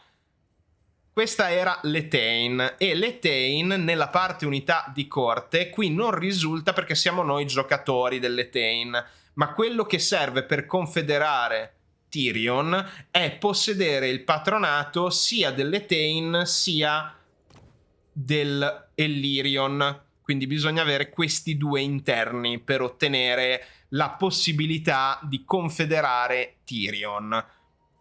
Il patronato dell'Illyrion lo andiamo a vedere al volo, che è quello della cavalleria perché è il regno dei cavalli, l'Illyrion. Infatti dà un sacco di bonus ai predoni e gli elmi d'argento. Gli elmi d'argento hanno vigore infinito a livello 3 e in generale tutti i lord a cavallo 30% di velocità aumentata e l'esercito in questione capacità di movimento 20%. Non è il più forte, è sicuramente situazionale, può essere utile. In questo caso l'Ornaria dell'Illyrion le ho fatto un esercito solo cavalleria, quindi può sfruttare al massimo il bonus contro fanteria dei predoni, anche se sono un'unità veramente infima secondo me, peggio soltanto i cavalieri degli elfi oscuri. Comunque va bene. Passiamo a un altro gruppo, letteralmente, il Caledor, la terra dei draghi.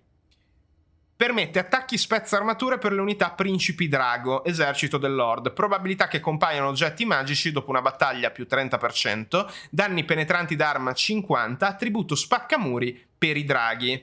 Ovviamente gli effetti più grossi arrivano soltanto a livello 3. In concomitanza con il Caledor, se non ricordo male, per confederare, che noi l'abbiamo già fatto, bisogna anche possedere il patronato del Tyrannoch, che sono i signori dei carri.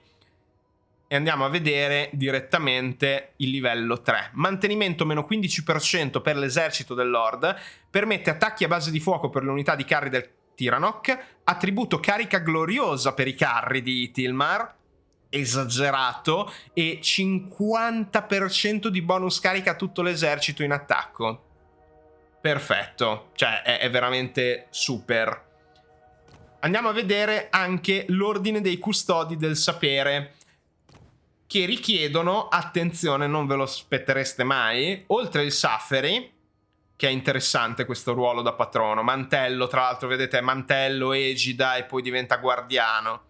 Sono i 3 livelli, no? A livello 3, riserva dei poteri dei venti della magia, più 10 per turno, meno 20% ricarica tutti gli incantesimi, resistenza agli incantesimi 20% per le unità di maestri di spada di Oeth, attributo padronanza dei venti elementali per gli eroi, maghi, maghi delle nebbie e custodi del sapere di Oeth integrati. Non è esagerato, però sicuramente per esempio a Teclis questi effetti dell'Horde non fanno schifo, possiamo creare delle cose veramente interessanti. In combo con il Safari c'è Kotik, incredibile. Kotik che ha effettivamente tutto incentrato attorno alla Guardia del Mare, ed è assolutamente corretto così. Più 40 armatura nel combattimento in mare, difesa corpo a corpo più 10 per oceanidi ed elementali, 20% di portata aggiuntiva alle Guardie del Mare, immune al logoramento da alto mare, scogli e temporali.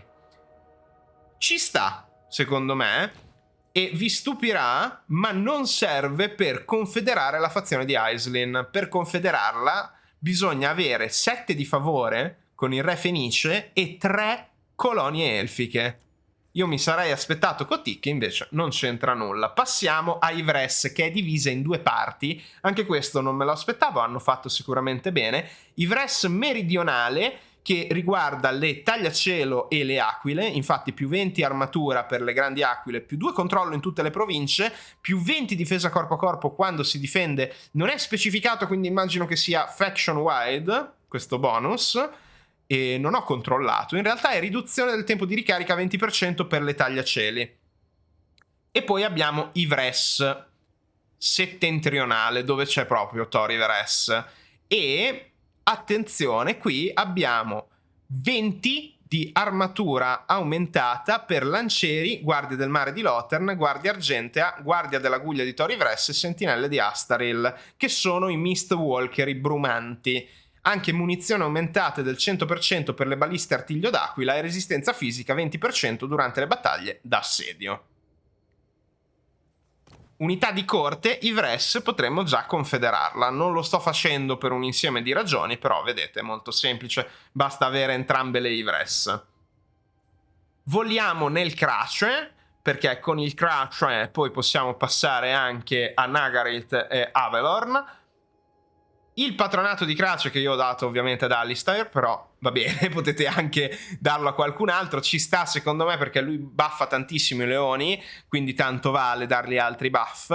Portata del reintegro aumentata del 50%, forza dell'arma 40% nel proprio territorio in uno alleato, bonus carica 50% per le unità di leoni bianchi, attributo fiancheggiatore devastante per i leoni da guerra. Non è per nulla male, anzi. E per confederare Avelorn non serve il Crace, serve per Nagarythe, incredibilmente. Avelorn è a sé stante e Nagarythe in realtà mi ha deluso un pochino, adesso deluderà anche voi purtroppo, perché non ci sono bonus ai guerrieri ombra, solo ai lancieri. È di una tristezza esagerata questo patrono. Caccia durante le imboscate, corruzione nella provincia locale, forza dell'arma 30% per i lancieri, che voglio dire, vabbè, ok, un 30% di quanto? Buffati arrivano magari a 40, cioè è veramente il nulla. Bonus resistenza 10% nel combattimento contro Noska, guerrieri del caos, navi del caos e demoni del caos per l'esercito. E il Nagarythe è quello che è, serve per confederare Alitanar, e va bene, assieme al Crace. E poi c'è Avelorn. Avelorn sicuramente è abbastanza forte. Ve lo leggo, ma lo immaginate anche da voi guardando le unità. Velocità di reintegro aumenta del 10% per l'esercito, 15% di potenza di tiro per tutti gli arcieri. Beh, mi sembra anche per le sorelle dell'Avelorn, giustamente. Bonus resistenza 15% durante le battaglie nella foresta e schieramento d'avanguardia per le sorelle dell'Avelorn. Completamente senza senso. Però, vabbè, ci sta. Sono sicuramente dei bonus legati all'esercito del Lord che è patrono, che possono staccare con tantissime altre cose e rappresentare un nuovo modo di investire l'influenza degli alti elfi. E siamo arrivati alla fine dell'approfondimatto, il primo dopo tutte queste ore incredibili passate ad approfondire ogni cosa dei rework gratuiti da Slaanesh, Shalanorsk agli alti elfi. Io vi ringrazio per aver cliccato sul teschio del tiranno, per esservi sorbiti i miei spiegoni, ma se siete arrivati fino a qua sicuramente vi interessava. Davvero, grazie ancora, un like, un commento, la condivisione se avete degli amici altrettanto matti come noi interessati a questo tipo di contenuto. In anteprima, un grazie alla Creative Assembly per avermi permesso di coprire Tides of Torment in anticipo, e direi che questo è quanto. Alla prossima, avventurieri ed avventuriere!